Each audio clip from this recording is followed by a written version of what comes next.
वहुवा fill आखिरति मिनल खासिरीन। इस्लाम को छोड़कर किसी दूसरे दीन पर अमल करने वाला, किसी दूसरे दीन को तलाश करने वाला आखिरत में नुकसान उठाने वालों में से हो जाएगा, खसारा उठाने वालों में से हो जाएगा। ऐसा क्यों? इस्लाम के अंदर ऐसी क्या खुसूसियत है? जर्जी साहब ये बात इसलिए नहीं कह रहे क्योंकि हम मुसलमान हैं और इस्लाम को मानते हैं, नहीं, बल्कि हम ऐसा इसलिए कह रहे हैं क्योंकि अल्लाह की तरफ से जो दीन नाजिल हुआ है वो सिर्फ एक ही है और वो इस्लाम है। इस्लाम के अलावा जितने भी मजहब, जितने भी दीन, जितने भी धर्म इस दुनिया में पाए जाते हैं, मौजूद हैं, वो सब इंसानों के बनाए हुए हैं, हमारे और आपके ईजाद करना है, अल्लाह का नहीं। अल्लाह का सिर्फ एक ही दीन है जो नाजिल किया है और वो है इस्लाम। आदम अलैहिस्सलातु वस्सलाम से लेकर मुहम्मदुर रसूलुल्लाह सल्लल्लाहु अलैहि वसल्लम तक जितने भी नबी, जितने भी पैगंबर, जितने भी रसूल, जितने भी ऋषि, जितने भी अवतार इस दुनिया में आए, उन सारे नबियों का, उन सारे पैगंबरों का, उन सारे रसूलों का दीन एक ही था और वो इस्लाम। और ये सबके लिए अल्लाह ने जो दीन नाफिज किया है उसमें बंटवारा नहीं है, वो सबके लिए है। और नेचुरल जो चीजें होती हैं वो सबके लिए होती है। इस्लाम भी एक नेचुरल रिलीजियस है, मजहब है। देखिए हवा, अल्लाह ने जो हवा चलाई, ये हवा जो हमें और आपको महसूस होती है, जिस हवा से हम और आप जीवित हैं, क्या इसमें बंटवारा है किसी का? क्या कोई हिंदू ये कह सकता है कि हमारी हवा अलग है और मुसलमान की हवा अलग है, यहूदी की अलग है, ईसाई की अलग है, सिखों की अलग है और जैनियों की अलग है? कोई इसका बंटवारा नहीं कर सकता। जो हवा चलती है वो सबके लिए है। अल्लाह ने सूरज की तख्लीक की, सूरज की रोशनी हमें और आपको मिलती है, क्या इस पर किसी का बंटवारा है? क्या कोई ये कह सकता है कि हिंदू को सूरज की रोशनी अलग है, मुसलमान के लिए अलग है, सिख के लिए अलग है, जैनी के लिए अलग है, बुद्धिस्ट के लिए अलग है? नहीं, चांद की रोशनी सबके लिए। जो बारिश आसमान से बरसती है, नाजिल होती है, उससे हिंदुओं के खेत में भी बारिश होती है, मुसलमानों के खेत में भी होती है, यहूदियों के, ईसाइयों के, बुद्धिस्टों के, सिखों के, जैनियों के। तो जो नेचुरल चीज होती है वो सबके लिए होती है। इस्लाम भी एक नेचुरल मजहब है, रिलीजियस है, ये इंसानों का बनाया हुआ नहीं है, ये अल्लाह की तरफ से उतारा हुआ दीन है, इसलिए ये भी सबके लिए। कोई ये कह नहीं सकता कि मुसलमानों का दीन अलग है, हिंदुओं का अलग है। अल्लाह ने मुसलमानों के लिए अलग कानून बनाया और हिंदुओं के लिए अलग बनाया, ईसाइयों के लिए अलग बनाया, यहूदियों के लिए अलग बनाया, बुद्धिस्टों के लिए अलग बनाया, जैनियों के लिए अलग बनाया, सिखों के लिए अलग बनाया। ये कोई दावा कर ही नहीं सकता। सबका दीन शरअ लकुम मिनद्दीनि मा वस्सा बिही नूहन वल्लज़ी औहैना इलैक वमा वस्सैना बिही इब्राहीम व मूसा व ईसा अन अक़ीमुद्दीन।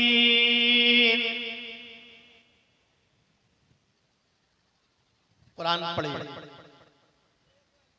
आए मोहम्मद सल्लल्लाहु अलैहि वसल्लम, हमने आपको कोई नया दीन देकर नहीं भेजा, हमने आपको कोई नया मजहब देकर नहीं भेजा, हमने आपको कोई नया धर्म देकर नहीं भेजा, हमने आपको वही दीन दिया है जो दीन आपसे पहले नूह अलैहिस्सलातु वस्सलाम लेकर गए थे।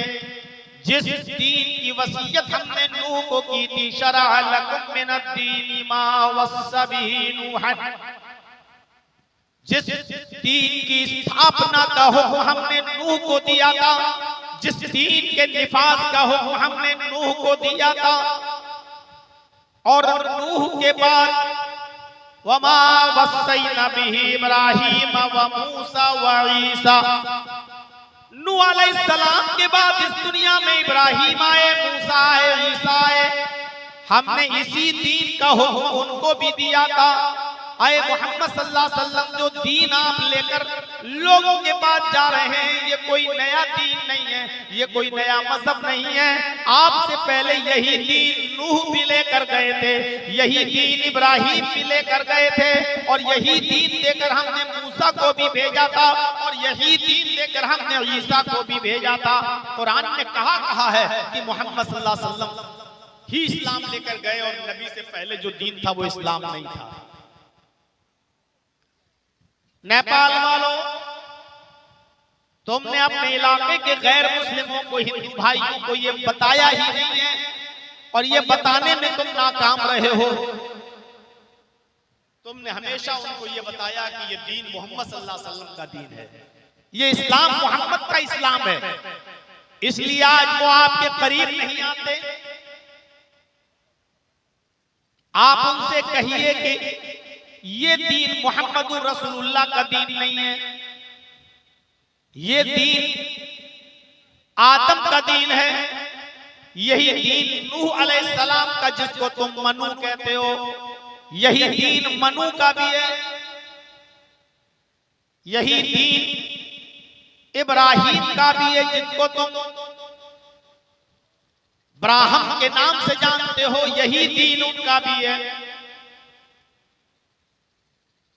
मूसा जिसको ओल्ड टेस्टामेंट में, तौरात में मोसेस कहा गया, यही दीन मूसा अलैहिस्सलाम भी लेकर आए थे, और यही दीन जीसस ईसा अलैहिस्सलाम भी लेकर आए थे।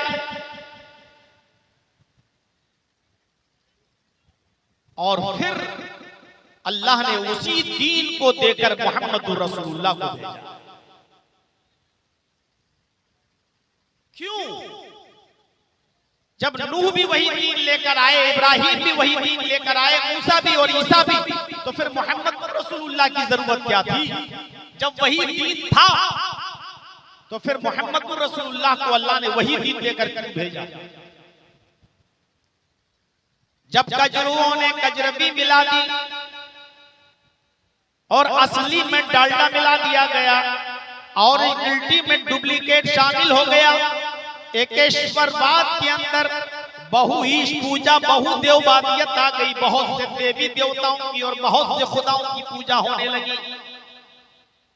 तौहीद के साथ शिर्क की आमेजिश कर दी गई।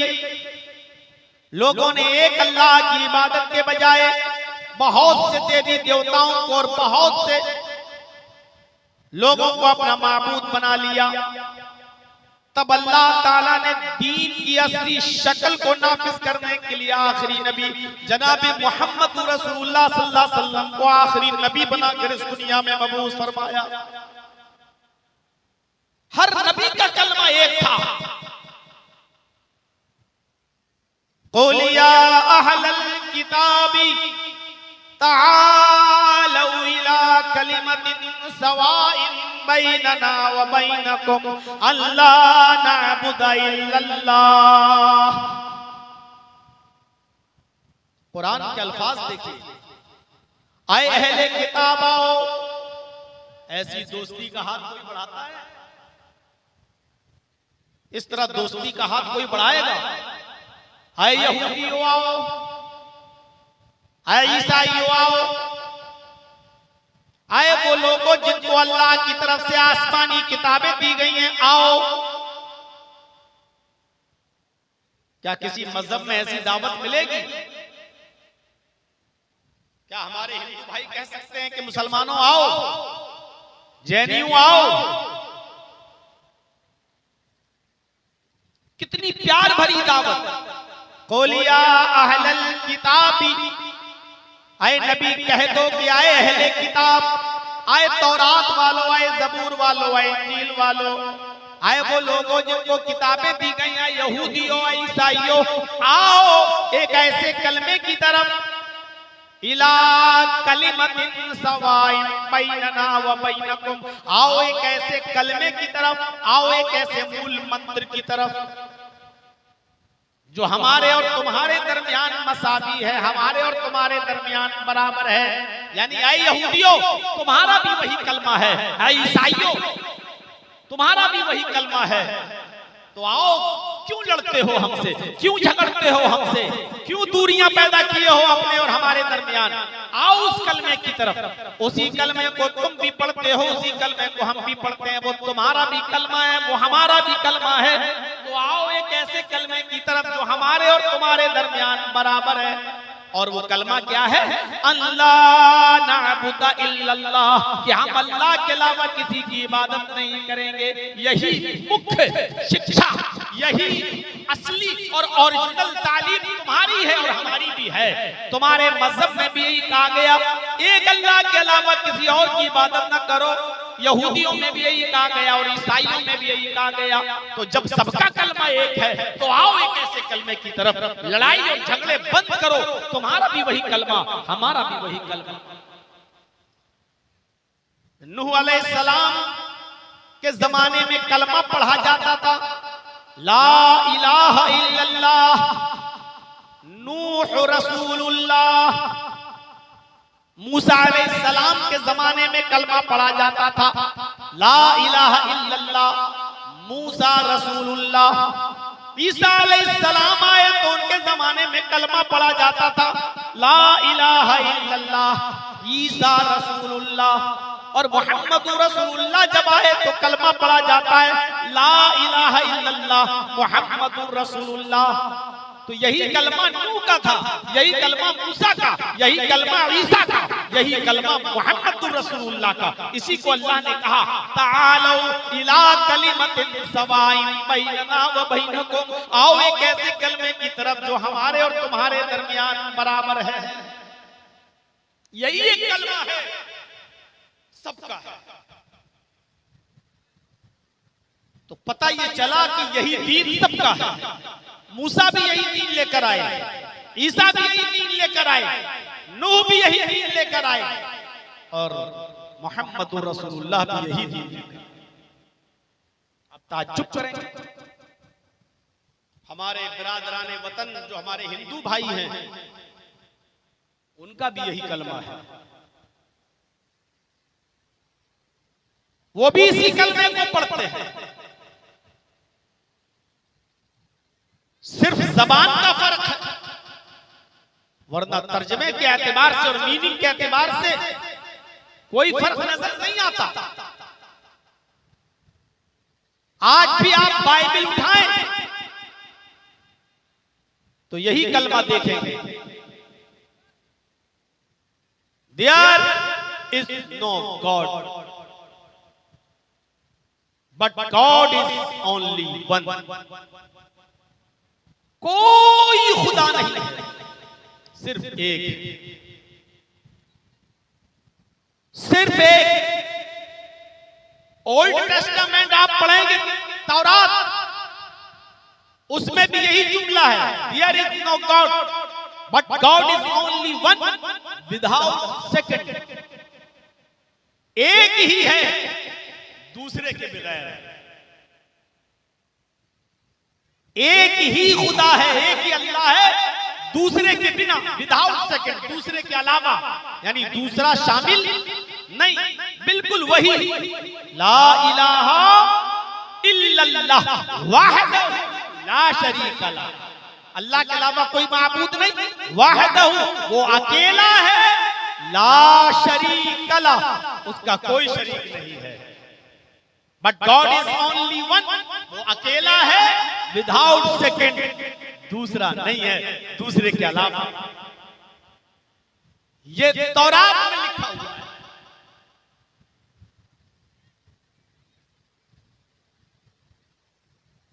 हिंदू भाइयों में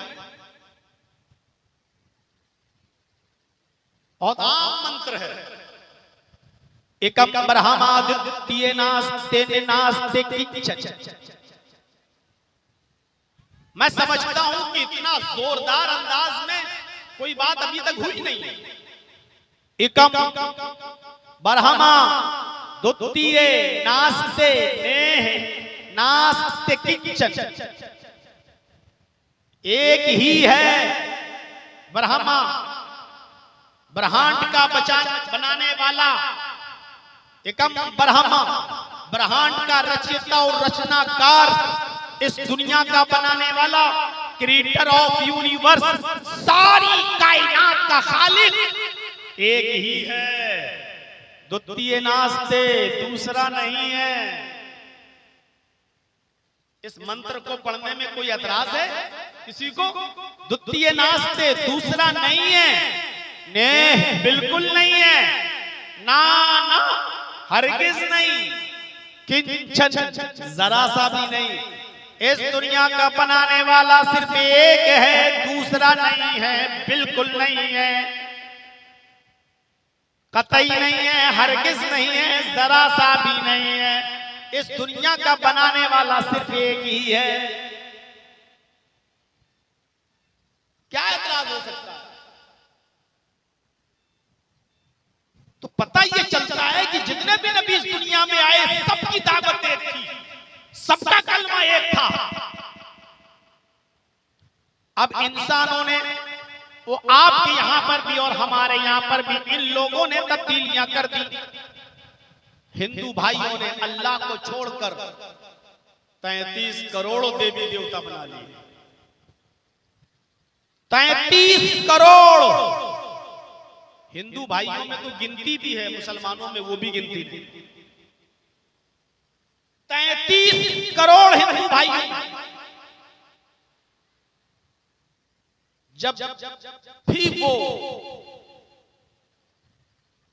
वो करेंगे भक्ति, उनके यहां ये लिखा है मनुस्मृति में कि एक देवी या एक देवता को आपको रोजाना डेली प्रसन्न करना है, खुश करना है, और अपनी जीवन में, अपनी जिंदगी में सबको खुश करना है।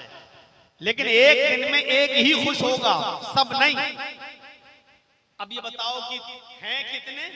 33 करोड़। और एक देवी या एक देवता एक दिन में खुश होगा, तो 33 करोड़ देवी देवताओं को खुश करने के लिए कितना दिन चाहिए? 33 करोड़। और मुसलमानों में, इनमें अलग है, बेटा देने वाला अलग, बेटी वाला अलग, बारिश बरसाने वाला अलग। इनकी भी गिनती गिनोगे तो आप गिन नहीं पाओगे। लेकिन तालीम क्या है? एकम ब्रह्मादित्य नास्ते नास्ते किंचन, इस कायनात का खालिक एक ही है, दूसरा नहीं। अब सुनिए, यचितियो यो पिम्बिम्बा नस्तस्मा देवी शोरीरिषा। इंडिया में तो मैं मंत्र अब नहीं पढ़ रहा हूं, लेकिन आज नेपाल में पढ़ दिया। मैं नहीं पढ़ रहा हूं, हमारे ऊपर हाई कोर्ट का थोड़ा सा फाउंडेशन है कि आप अपने धर्म से मतलब रखिए, अपनी धर्म की बात करिए, दूसरे धर्म की बात मत करिए। लेकिन चलो, ये तो नेपाल है। यचितियो यो पिम्बिम्बा, तर्जमे पर गौर करेंगे, आंखें फट जाएंगी। यचितियो यो पिम्बिम्बा, उससे मांगो। संस्कृत में यो, इसमें इशारा बाईद के लिए आता, दूर के लिए। यचिति इंपरेटिव सेंटेंस है, फेले अम्र। जिसका माना होगा मांगो, याचना, ये मस्दर है, जीरन है। याचना के माना भीख मांगना, और उसी से इंपरेटिव सेंटेंस आता है यचिति, मांगो, यो उससे, दूर के लिए यचिति यो आ रहा है, यो यचिति यो, मांगो उससे वही तो है, मांगो उससे वही तो है। झोलियां भरने वाला, देने वाला, नवाजने वाला, अता करने वाला। क्या मंत्र है यार। यचितियो यो पिम्मिम्मा, लोगों उससे मांगो, वही है जो तुम्हारी झोलियां भरता है, वही है जो तुम्हें देता है, वही है वो तुम्हें अता करता है, वही है जो तुम्हें नवाजता है। नस्तस्मा देविशोरीरिषा, नस्तस्मा देविशो, नस्तस्मा नहीं है उसके अलावा, नहीं है उसके अतिरिक्त कोई भी देविशो, देवी देवता, उसके अलावा कोई भी देवी देवता नहीं है।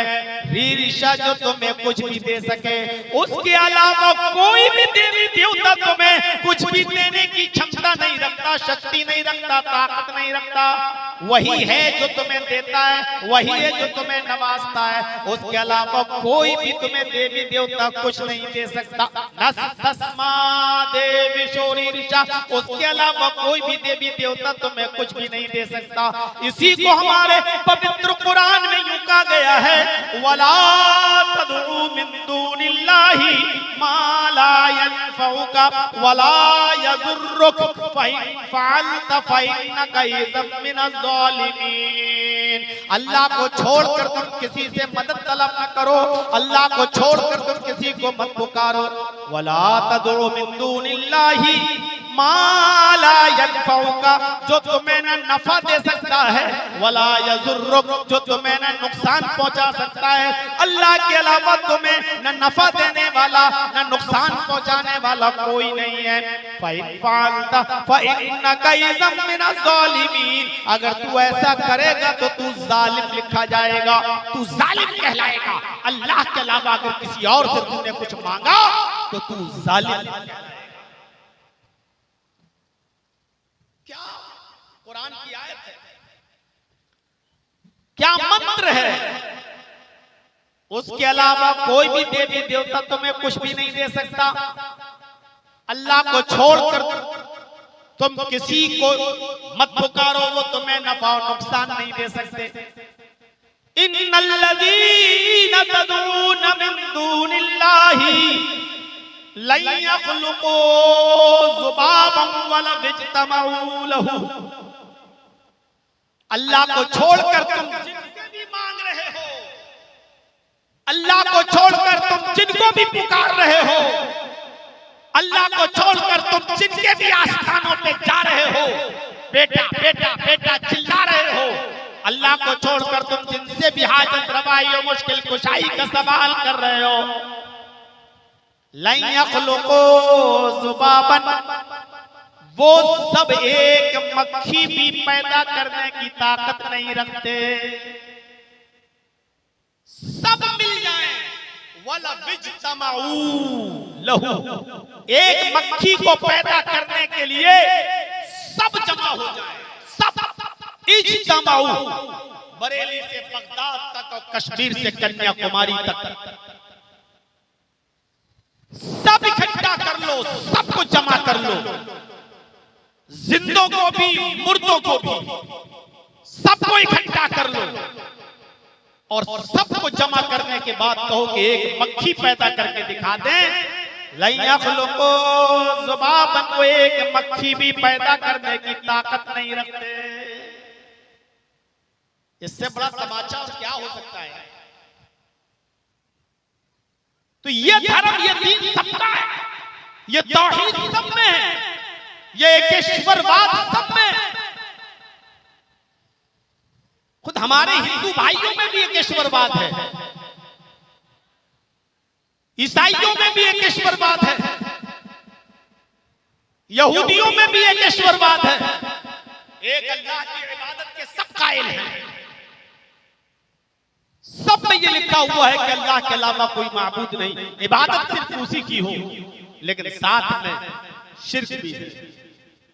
आप देख लीजिए ईसाइयों में साफ लिखा है कि अल्लाह के अलावा कोई माबूद नहीं, देयर इज नो गॉड, वो एक ही है, दूसरा नहीं, साफ लिखा है।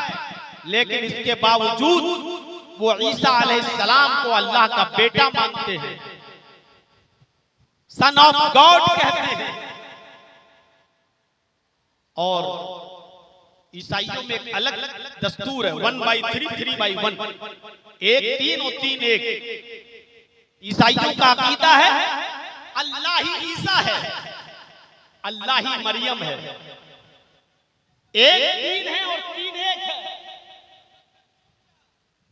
ए भैया किसी का बच्चा गुम हो गया है, स्टेज पे लाओगे तब ना ऐलान करेंगे। अम्मा मार्केट घूम रही है, बच्चा इधर हो गया। मुसलमान सिर्फ पैदा करने के अलावा कुछ और जानते भी हैं। लाइए भाई बच्चा स्टेज पे लाओ, किसका बच्चा है? अरे बच्चा तो गुम हो गया लेकिन अच्छा है ही नहीं। किस? इरशाद शाह, दिलशाद शाह नाम है उस बच्चे का। भाई वो बच्चा किसी का था, गुम हो गया है। अरे जाएगा कहाँ, यहीं कहीं होगा, सो गया होगा कहीं। उतना खतरनाक नाम हमारे पास नहीं है।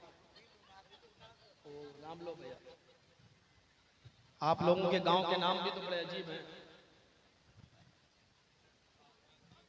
हेलो, दिलशाद नाम का बच्चा धोबी महफिल का रहने वाला है। कहीं अगर दिखाई दे तो स्टेज के करीब ला दें।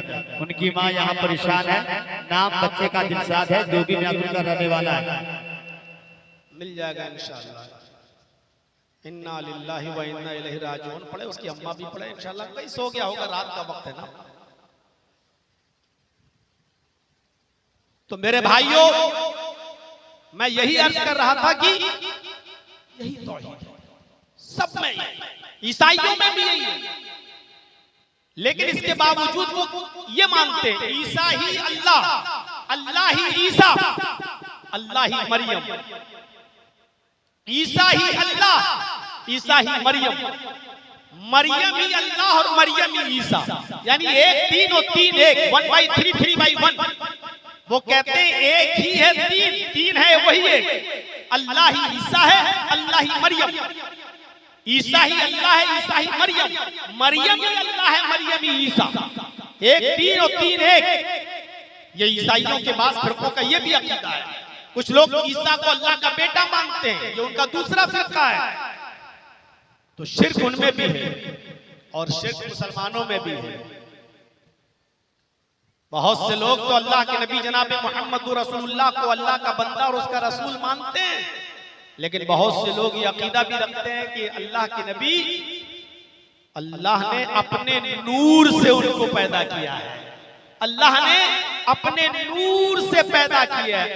यानी मोहम्मद सल्लल्लाहु अलैहि वसल्लम इंसान नहीं है, बशर नहीं है, अल्लाह ने अपने नूर से पैदा किया है। तो मेरे भाइयों, जैसे ईसाइयों में शिर्क दाखिल हो गया, ऐसे मुसलमानों के दरमियान भी शिर्क दाखिल हो गया। शिर्क उधर भी है, शिर्क इधर भी है। लेकिन हकीकत यह है कि शिर्क की दावत कहीं नहीं है। इस्लाम दीन तौहीद है, सबसे बड़ी खुसूसियत इसलिए कि तौहीद की दावत जितने जोरदार अंदाज में इस्लाम देता है, दुनिया के किसी मजहब के अंदर नहीं। हिंदू धर्म में तौहीद है, लेकिन साथ में शिर्क भी है। 33 करोड़ देवी देवता हैं। ये इस्लाम के अंदर तौहीद है, लेकिन शिर्क नहीं है। मुसलमान शिर्क करता है, ये एक अलग मसला है, लेकिन इस्लाम में शिर्क नहीं। तो इस्लाम दीन तौहीद है, दीन तौहीद। किसी सहाबी ने कह दिया, जो अल्लाह चाहे और मोहम्मद चाहे। अल्लाह के नबी सल्लल्लाहु अलैहि वसल्लम के पास आया, कहने लगा, जो अल्लाह चाहे और आप चाहें। बस इतना कहना था कि अल्लाह के नबी सल्लल्लाहु अलैहि वसल्लम ने फरमाया, नहीं, सिर्फ अपनी जबान से यह कहो, सिर्फ अल्लाह अकेले जो चाहे, अल्लाह अकेले जो चाहे। ये तौहीद खुद अल्लाह के नबी मना कर रहे हैं, मेरा नाम शामिल मत करो। अल्लाह के नबी मक्के से चलकर जब मदीने आए, हिजरत के मौके पर जब मक्का से मदीना तशरीफ लाए, तो मदीने की औरतें छतों पर चढ़कर मुआयना देख रही हैं कि आज अल्लाह के नबी देखें किसके घर पर रुकते हैं। खुशियां हैं कि आज मक्के से एक चांद तुलू हुआ है, मदीने में निकला है, आज अल्लाह के नबी पता नहीं किसके घर पर रुकेंगे। छोटी छोटी बच्चियां जो मदीने में थी वो ढोल लेकर दुफ बजाने लगी। दफ कैसी, और दफ बजाते बजाते बजाते बजाते वो एक गीत गाने लगी, और वो गीत गाते गाते वो ये अशार पढ़ती जा रही थी। तलाल बद्रु अलैना मिन सनय्यातिल वदाई वजब शुक्र अलैना मा दा लिल्लाहि दाई। आज तो 14वीं रात का चांद मक्के से तुलू हुआ है, मदीने में नमूदार हुआ है। आज अल्लाह ने मोहम्मद रसूलुल्लाह को हमारा मेहमान बना दिया है। हम अल्लाह का जितना भी शुक्र अदा करें वो कम है। वजब शुक्र अलैना मा दा लिल्लाहि दाई। अल्लाह के रसूल मक्के से मदीना हमारे दरमियान आए, हम अल्लाह का जितना भी शुक्र अदा करें वो कम है। उन छोटी छोटी बच्चियों ने देखा कि अल्लाह के नबी उनके पास से गुजर रहे हैं, तो उन बच्चियों ने एक जुमला कह दिया, वफीना नबिय्युन यअलमु मा फी गद। आज हमारे पास एक ऐसे नबी आए जो कल की बात भी जानते हैं, कल क्या होने वाला वो बता देते हैं, कल का इल्म भी रखते हैं। अल्लाह के नबी ने जब ये जुमला सुना, छोटी छोटी बच्चियां थी, उनके मुंह से ये जुमला निकला कि मोहम्मद रसूलुल्लाह तो कल की बात भी जानते हैं। आप अपनी ऊँटनी से उतरे और उन बच्चियों के पास आए, आपने उन बच्चियों से कहा हाज़िल कलिमात, बच्चियों इन जुमलों को छोड़ दो, ये जुमले अपनी ज़बान से ज़्यादा ना करो।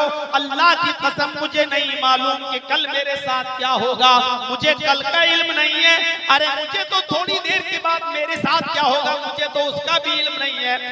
ये सिर्फ अल्लाह जानता है कि कल क्या होगा, मुझे कल का इल्म नहीं है। अरे बच्चियों ये जुमले छोड़ दो। इतना दूर रखा मोहम्मद रसूलुल्लाह ने शिर्क। तो इस्लाम तौहीद की दावत देता है, इस्लाम दीन तौहीद है। अल्लाह के नबी ने कभी नहीं कहा कि मेरे सामने सजदा कर, कभी नहीं कहा। इस्लाम रिसालत का सही तसव्वुर पेश करता है। आप देखिए यहूदी किसको मानते हैं? मूसा अलैहिस्सलाम को। ईसाई किसको मानते हैं? ईसा अलैहिस्सलाम को। जैनी लोग किसको मानते हैं? महावीर जी को। सिख लोग किसको मानते हैं? गुरु नानक को। बुद्धिस्ट लोग किसको मानते हैं? गौतम बुद्ध को। मुसलमान किसको मानते हैं? मोहम्मदुर रसूलुल्लाह को। हिंदू भाई किसको मानते हैं? कृष्ण जी को, रामचंद्र जी को। देख लीजिए, मैंने कई मजहब के बड़े बड़े लोगों का, हस्तियों का नाम आपके सामने रख दिया, लेकिन आप मुसलमानों के अलावा दुनिया में और जिन धर्मों का नाम लिया है उन धर्मों को देख लीजिए। उन्होंने अपने मानने वालों को अपने यहाँ आने वाले किसी महान पुरुष को इंसान रहने ही नहीं दिया।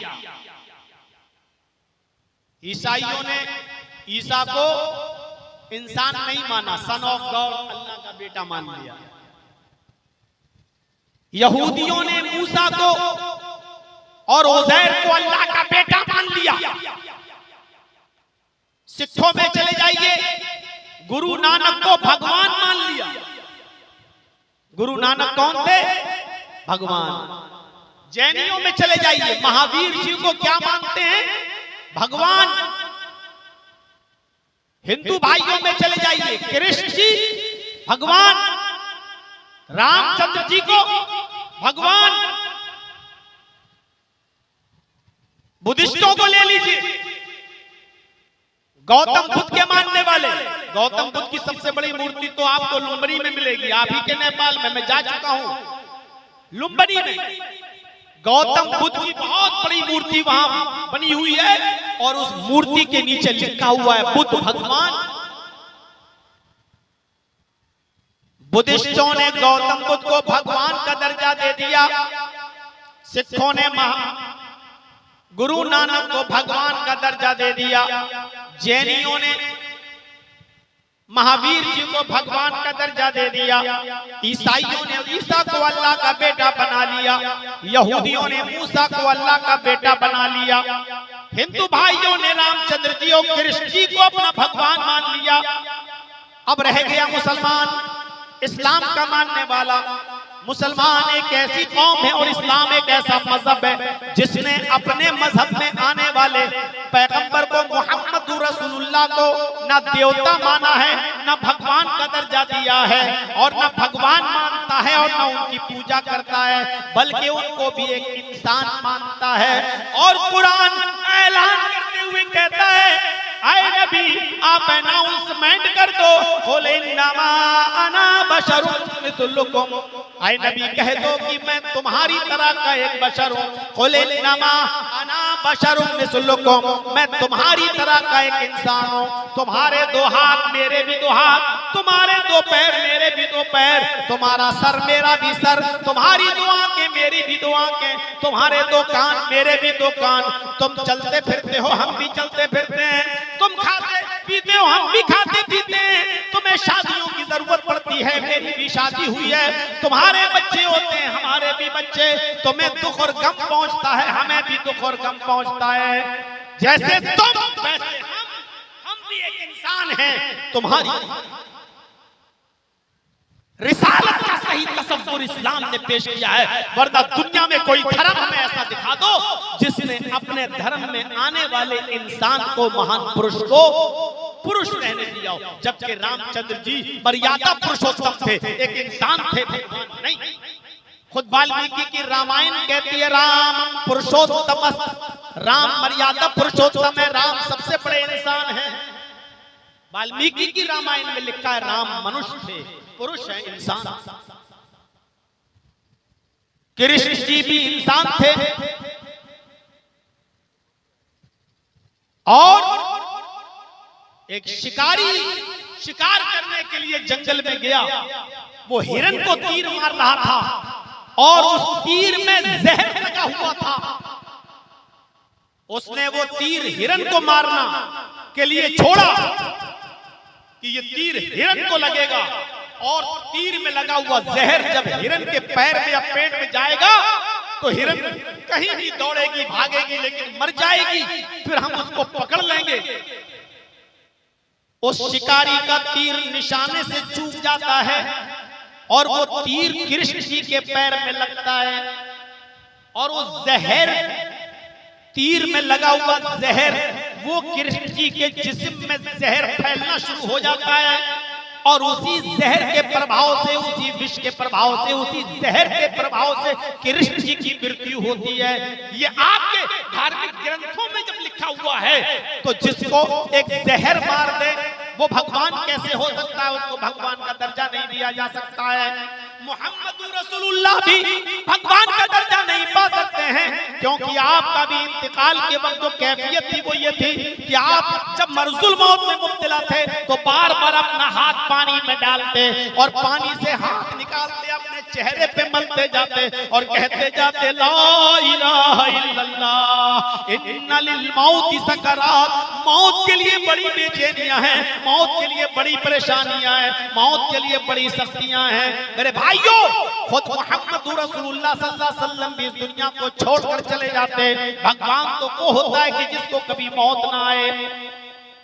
नबी अकरम अपने माँ के पेट से पैदा भी हो रहे हैं, शादी भी कर रहे हैं, मरजुल मौत में भी मुब्तला हो रहे हैं, और ये दुनिया छोड़कर भी जा रहे हैं। लिहाजा जो पैदा हो आम इंसानों की तरह और आम लोगों की तरह उसको मौत भी आती हो, मेरे भाइयों वो भगवान नहीं हो सकता। रिसालत का सही तसव्वुर पेश किया है इस्लाम ने। आप गौर करो, एक देहाती अल्लाह के नबी के पास आया, एक देहाती और अपने गांव की कुछ शिकायत लेकर आया, और अल्लाह के नबी के सामने खड़ा है और कुछ बोलना चाहता है ऐसे, और नबी को देखता, मोहम्मद रसूलुल्लाह को देखता तो ऐसे कांपने लगता, थर्राने लगता। देखिए बेचारे, पहले आप लोग बीच में बैठ जाएंगे, फिर बाद में उठ के भागने लगते हैं। शुगर तो नहीं है? तो शुगर वालों को ज्यादा पेशाब आता है, तो डिस्टर्ब ना करें तो ज्यादा अच्छा है भाई। जब बहुत ज्यादा जरूरी हो, निकलने वाला हो, तब आप भागिए। अगर कंट्रोल कर सकते हो तो बैठे रहिए यार, डिस्टर्ब मत करिए भाई। तो मेरे भाई को गौर से सुनिए इस बात को। वो आया, अल्लाह के नबी से कुछ कहना चाहता है, इब्ने माजा की रिवायत, लेकिन वो जैसी कहता है अल्लाह के नबी, डरने लगता, कांपने लगता सर। आप समझ गए ये बेचारा मुझसे आंखें नहीं मिला पा रहा है, ये डर रहा है मुझसे। तो अल्लाह के नबी उठे और उठने के बाद उसका कांधा पकड़ा, ये दोनों कांधे, और कांधा पकड़ कर कहा, ला तखफ अना इब्नु इम्रातिन ताकुलुल कदीद। मेरे भाई क्यों डर रहे हो? मत डरो। इन्नी लस्तु बिमलक, मैं कोई बादशाह नहीं हूं, मैं कोई बादशाह नहीं हूं, किसी मुल्क का हुक्मरान नहीं हूं। क्यों डर रहे हो तुम मुझसे? इन्नी लस्तु बिमलिक, मैं कोई बादशाह नहीं हूं, मैं हाकिम वक्त नहीं हूं। अना इब्नु इम्रातिन ताकुलुल कदीद, इस जुमले पर गौर कीजिए।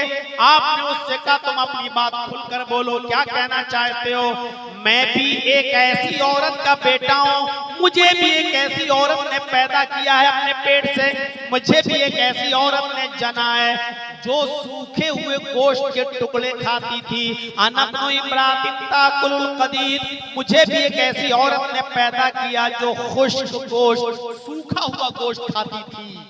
अरब के अंदर क्या होता था, ऊंट नहर किया, काटा, बड़े बड़े टुकड़े किए, 4 किलो 5 किलो का, इतना कोई अपने घर ले आया और उसमें साल्ट लगाकर, नमक लगाकर उस गोश्त को, जो 4 किलो 5 किलो का टुकड़ा है बड़ा सा, उसको धूप में खुश्क कर लिया, सुखा लिया और उसको अपने घर में रख दिया, मसाला वसाला लगाकर। अब वो गोश्त जरूरत पड़ने पर थोड़ा सा काटा, आधा किलो 1 किलो और बना लिया, फिर वो रखा हुआ है घर पे। वो गोश्त सुखा लिया जाता था और महीनों वो गोश्त खाते थे लोग। आज भी चले जाइए कलकत्ता साइड में, हम लोग तो गए हैं, वो लोग जब कुर्बानियां करते हैं गाय वगैरह की, तो गोश्त को ऐसे हिसाब से महफूज कर लेते हैं कि वो कुर्बानी का गोश्त एक साल तक, एक साल तक। और एक मर्तबा तो मैं कलिया चक्के इलाके में गया, तो मुझे पता नहीं कोई उन्होंने मछली खिलाई जो बहुत टेस्टी लगी मुझे। तो कहने लगे मौलाना साहब शाम को क्या खाएंगे आप? मैंने कहा यार दोपहर में जो बनाए थे वही बनाओ। क्या बनाया था आपने? कहा वो मछली थी, वो हमारे पास 2 साल की रखी हुई थी। मैंने कहा क्या? कहा वो हम लोग मछली को सुखा लेते हैं। मैंने कहा रहने दो मत बनाना। अब सुन लिया कि 2 साल पुरानी मछली उन्होंने मुझे खिलाई थी, तो अब दिल नहीं हुआ, तो मछली को सुखा लेते हैं 2-2 साल तक खाते। तो अरब के अंदर भी ये दस्तूर था, गोश्त के बड़े बड़े टुकड़ों में नमक लगाकर, मसाला वसाला लगाकर धूप में सुखा लिया जाता और उसको महीनों रखा जाता था। जरूरत पड़ी थोड़ा सा काटा और पका लिया। इसको कदीद कहते हैं अरबी जबान में, कदीद। अल्लाह के नबी ने फरमाया अना इब्नु इम्रातिन ताकुलुल कदीद। बोलो क्या कहना चाहते हो? क्यों डरते हो मुझसे? क्यों घबरा रहे हो? मैं भी एक ऐसी औरत का बेटा हूं जो गोश्त के सूखे टुकड़े खाती थी, यानी मैं भी तुम्हारी तरह का एक इंसान हूं, डरने की जरूरत नहीं। मोदी जी कह पाएंगे? आपके नेपाल के राजा कह पाएंगे? बोलो क्या कहते हो? बोलो बोलो। अरे मैं भी तुम्हारी तरह का एक इंसान हूं, डरो नहीं, कह पाए? अल्लाह के नबी उसका डर दूर कर रहे हैं और कह रहे हैं बोलो मैं भी तुम्हारी तरह का एक इंसान हूं, मैं भी एक ऐसी माँ का बेटा हूं जो गोश्त के सूखे टुकड़े खाया करती थी। उसने कहा तब तो ठीक है। तब उसने अपनी बात पूरी की, पूरी। माज इब्ने जबल मुल्क शाम से आए, हीरा बस्ती से आए और आने के बाद अल्लाह के नबी जनाबे मोहम्मद रसूलुल्लाह सल्लल्लाहु अलैहि वसल्लम के सामने गिर गए और सजदा करने लगे। अल्लाह के नबी सल्लल्लाहु अलैहि वसल्लम ने मुआज इब्न जबल से कहा, मुआज ये क्या कर रहे हो, मेरे सामने सजदा, मेरे सामने सजदा। हजरत मुआज इब्न जबल ने फरमाया, क्या अल्लाह के नबी, मैंने शाम में देखा है, हीरा बस्ती में देखा है कि वहां की यहूदी और वहां के ईसाई अपने अपने बादशाहों को सजदा करते हैं। जब यहूदी और ईसाई अपने बादशाह को सजदा करते हैं तो क्या आप उनसे बढ़कर नहीं है, हम आपको सजदा क्यों ना करें? आप ज्यादा हक रखते हैं कि आपको सजदा किया जाए। जब यहूदो नसारा अपने अपने हुक्मरानों को सजदा कर सकते हैं तो हम अपने नबी को सजदा क्यों ना करें? अल्लाह के नबी ने फरमाया, आए मुआज, लौ मररत बिक़ब्री अतस्जुद लहू, अतस्जुद लहू। आए मुआज, कल अगर मेरा इंतकाल हो जाए और मैं कब्र में दफन कर दिया जाऊं और कल जब तुम मेरी कब्र के पास से गुजरोगे तो क्या उसको सजदा करोगे? कल जब तुम मेरी कब्र के पास से गुजरोगे तो क्या मेरी कब्र को सजदा करोगे? मुआज इब्न जबल ने कहा, नहीं। ऐ अल्लाह के रसूल, कब्र पर सजदा क्यों करूंगा? आपने फरमाया, फला तफाल, ऐसा करना भी नहीं, ऐसा करना भी नहीं। आपसे पूछा गया, ऐ अल्लाह के नबी, मैं आपको सजदा क्यों ना करूं? तो आपने कहा, क्या मेरी कब्र से गुजरोगे तो सजदा करोगे? यानी अभी तो मैं जिंदा हूं, मेरी जिंदगी में अगर तुम मुझे सजदा करोगे मैं तो रोक लूंगा, जिंदगी में तो नहीं करने दूंगा सजदा। लेकिन आपको फिक्र हुई मेरे इंतकाल के बाद कहीं मेरी कब्र पे सजदा न करने लगे, तो आपने कहा, क्या मेरी कब्र पे गुजरोगे तो सजदा करोगे? कहा नहीं। फरमाया, करना भी नहीं। अगर अल्लाह के अलावा किसी को सजदा करना जायज होता तो मैं बीवी को हुक्म देता कि वो अपने शौहर को सजदा करे, मैं औरत को हुक्म देता कि वो अपने शौहर को सजदा करे। अल्लाह के नबी ने फरमाया कि अल्लाह के अलावा सजदा किसी के लिए जायज नहीं है, और अगर अल्लाह के अलावा सजदा किसी के लिए जायज होता तो औरत को ये हुक्म मैं देता कि वो अपने शौहर को सजदा करे। इससे पता चलता कि शौहर का मकाम और शौहर का मर्तबा कितना बड़ा है। तो अल्लाह के रसूल ने अपने सामने सजदा नहीं करने दिया। क्यों? क्योंकि आप भगवान नहीं थे। आप भी यही कहते थे कि मैं भी तुम्हारी तरह एक इंसान। वेदाहामिद पुरुष महानिमादित्यो वरु तपस प्रस्ताव यज्ञाय अज्ञान हेतु किरत मोह मदान्धिकारम नाशं विधाय हितदोदयते विवेका। अहमद जब इस दुनिया में आएंगे तो महान पुरुष बनकर आएंगे। वेदाहामिद पुरुष महानिमादित्य, आखिरी नबी के बारे में हिंदू धर्म की किताबें ये कहती हैं कि अंतिम ऋषि भी इस दुनिया में जब आएगा तो वो पुरुष होगा, इंसान होगा। वेदाहामिद अहमद आएगा, पुरुष इंसान होगा। महान इमादत, इतना बड़ा महान पुरुष होगा कि उसके बराबर कोई दूसरा नहीं होगा। वरुण तपस्या, वो अल्लाह का बहुत ही ज्यादा नाम लेने वाला होगा। वरुण तपस्या प्रस्ताद, वो ईश्वर का, वो अल्लाह का बहुत ही ज्यादा नाम लेगा। जब वो आ जाए तो उसी की कुटिया में चले जाना, जब वो आ जाए तो उसी के मजहब में शामिल हो जाना, जब वो आ जाए तो उसी की शिक्षा को ग्रहण कर लेना, जब वो आ जाए तो उसी की शिक्षा को एक्सेप्ट कर लेना। प्रस्ताव यज्ञाया, स्वर्ग में जाने का, पैराडाइज में जाने का, जन्नत में जाने का मोहम्मद के रास्ते के अलावा कोई दूसरा रास्ता नहीं होगा। अज्ञान हेतु किरत मोह मदान्धिकारम नाशम, उनका नाम मोहम्मद होगा। वो इस धरती पर जब आएंगे तो उनके आने के बाद अंधिकारम नाशम, दुनिया में जितना भी अंधेरा होगा वो नाश हो जाएगा। मोह मदान्धिकारम नाशम, मोहम्मद अंधेरे को दूर कर देंगे, सारे गुनाहों के कामों को मिटा देंगे। मोहम्मद रसूलुल्लाह के आने से पहले कौन सा गुनाह ऐसा था जो इस धरती पर नहीं होता था? मेरे भाइयों, जुआ इतना खेला जाता था, जुआ इतना खेला जाता था कि लोग जुए में जब रकम हार जाते थे तो अपना मकान जुए में लगा दिया करते थे, और जुए में जब मकान भी हार जाते थे तब भी हार नहीं मानते थे, वो जुए में फिर अपनी बीवी लगा दिया करते थे। ज़ादुल मआद पढ़ी अल्लामा इब्नुल क़य्यिम की, जब वो अपनी बीवी भी जुए में हार जाते थे तब भी हार नहीं मानते थे। वो अपनी जवान बेटी भी जुए में लगा दिया करते थे। घर दौलत हार गए, मकान हार गए, बीवी हार गए और बेटी भी जब जुए में हार जाते थे तब कहते थे लोगों अब मैं अपना सब कुछ हार चुका हूं, तब वो हार मानते थे। ये अरब का हाल था। मोहम्मद रसूलुल्लाह सल्लल्लाहु अलैहि वसल्लम के आने से पहले इतना जुआ खेला जाता था और शराब तो इतनी पी जाती थी कि उनके घर में जब कोई बच्चा पैदा होता तो सबसे पहले उस बच्चे के हलक में शराब के कतरे डाले जाते और बाप अपने बेटे के मुंह में शराब की बूंदे ड्रॉप डालता, कतरे डालता और फख्र करता कि मेरा बेटा सबसे पहले इसके मुंह में शराब गई है, खानदानी है, नाम रोशन करेगा, मेरा बेटा भी शराबी बनेगा। इतनी शराब पी जाती थी। हम लोग खाना खाते वक्त दस्तरखान पर पेप्सी और थम्स अप की बोतल रख लेते हैं। अरब के लोग जब खाना खाते थे तो दस्तरखान पर पानी की जगह पर शराब की बोतलें रख लिया करते थे और जब खाना खाकर खाने का लुक़्मा अटक जाता था तो बजाय पानी पीने के वो शराब से उतारते थे।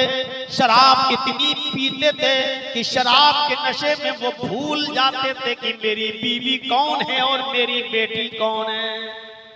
मुस्नद अहमद की रिवायत के मुताबिक एक सहाबी ने जब शराब हराम नहीं हुई थी तो इतनी शराब पी ली कि शराब के नशे में वो अपनी बेटी का हाथ पकड़ लिए।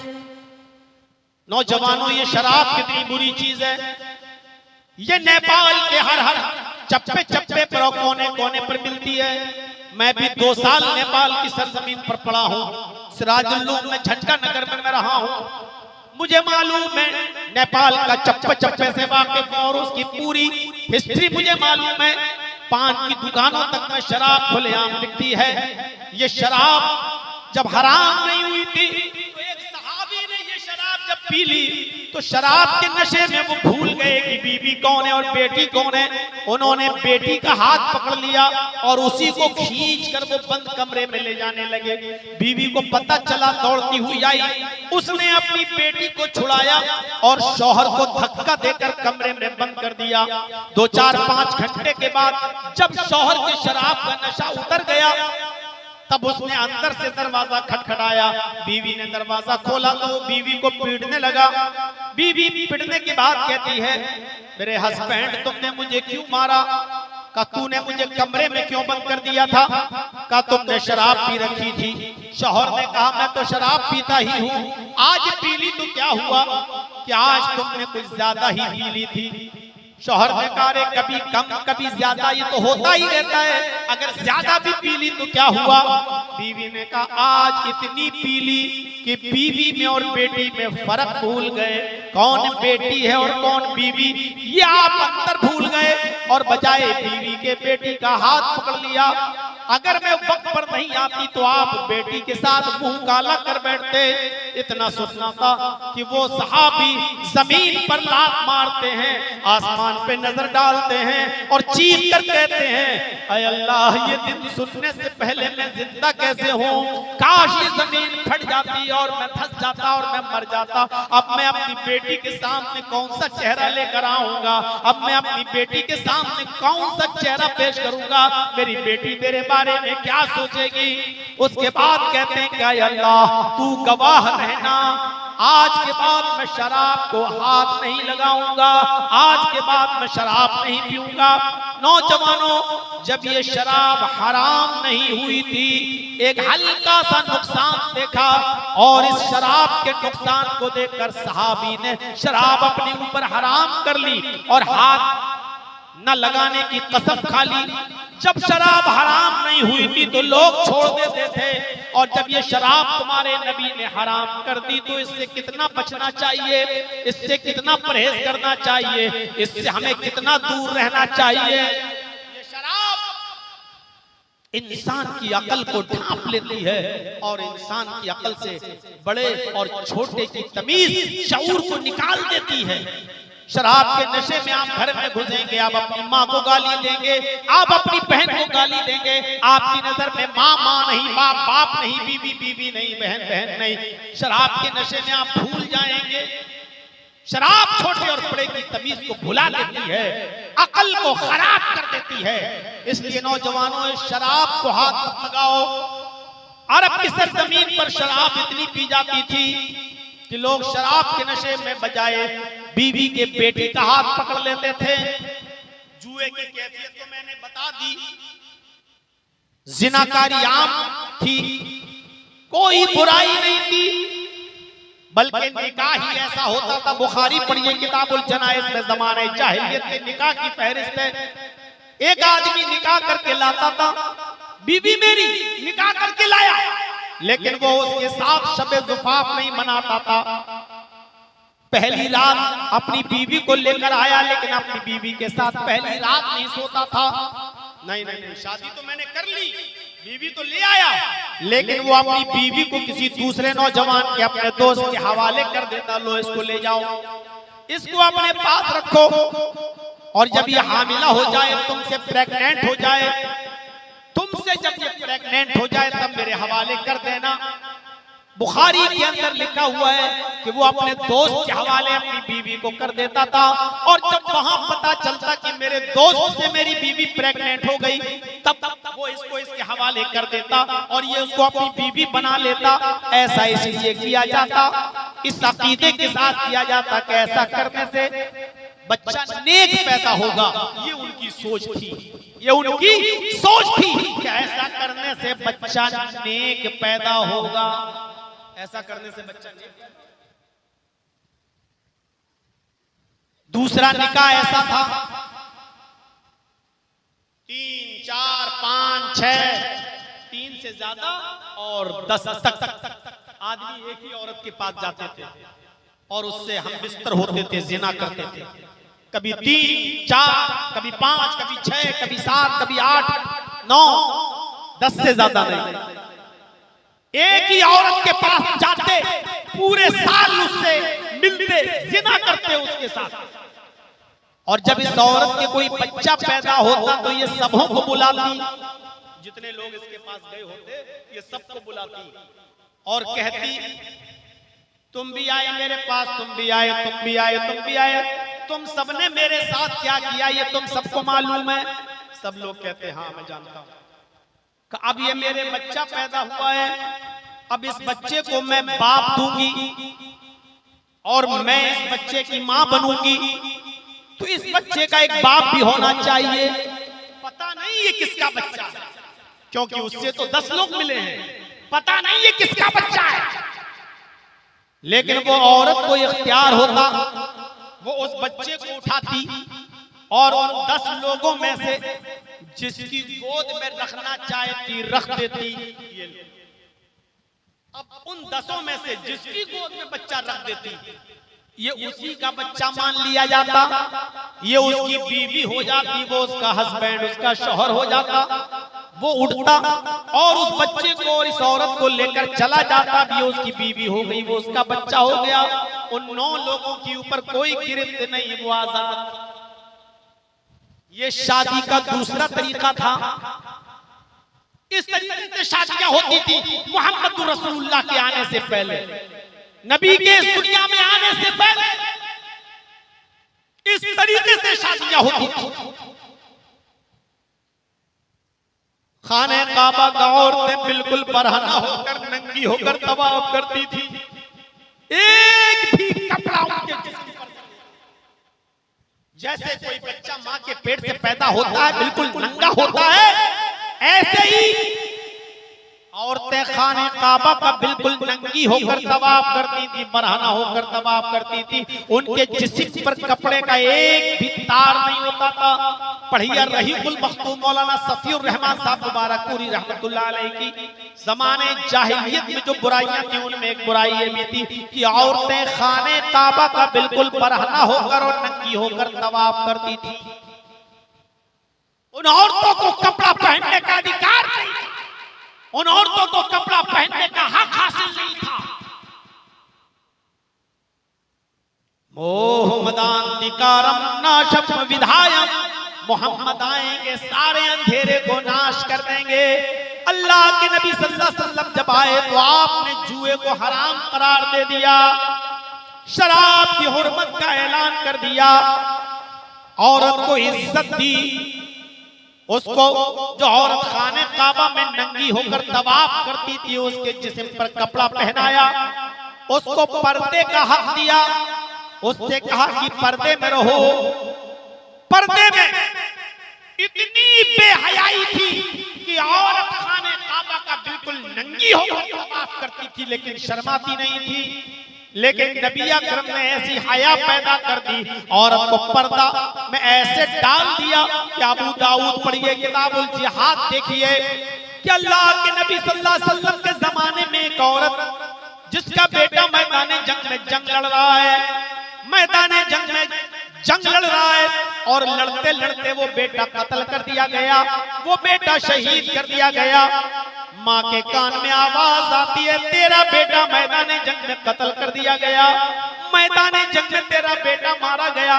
उस औरत ने जल्दी से चादर ओढ़ी, जल्दी से पैरों में सॉफ्ट मोजे पहने और जल्दी से हाथों में ग्लव्स पहने।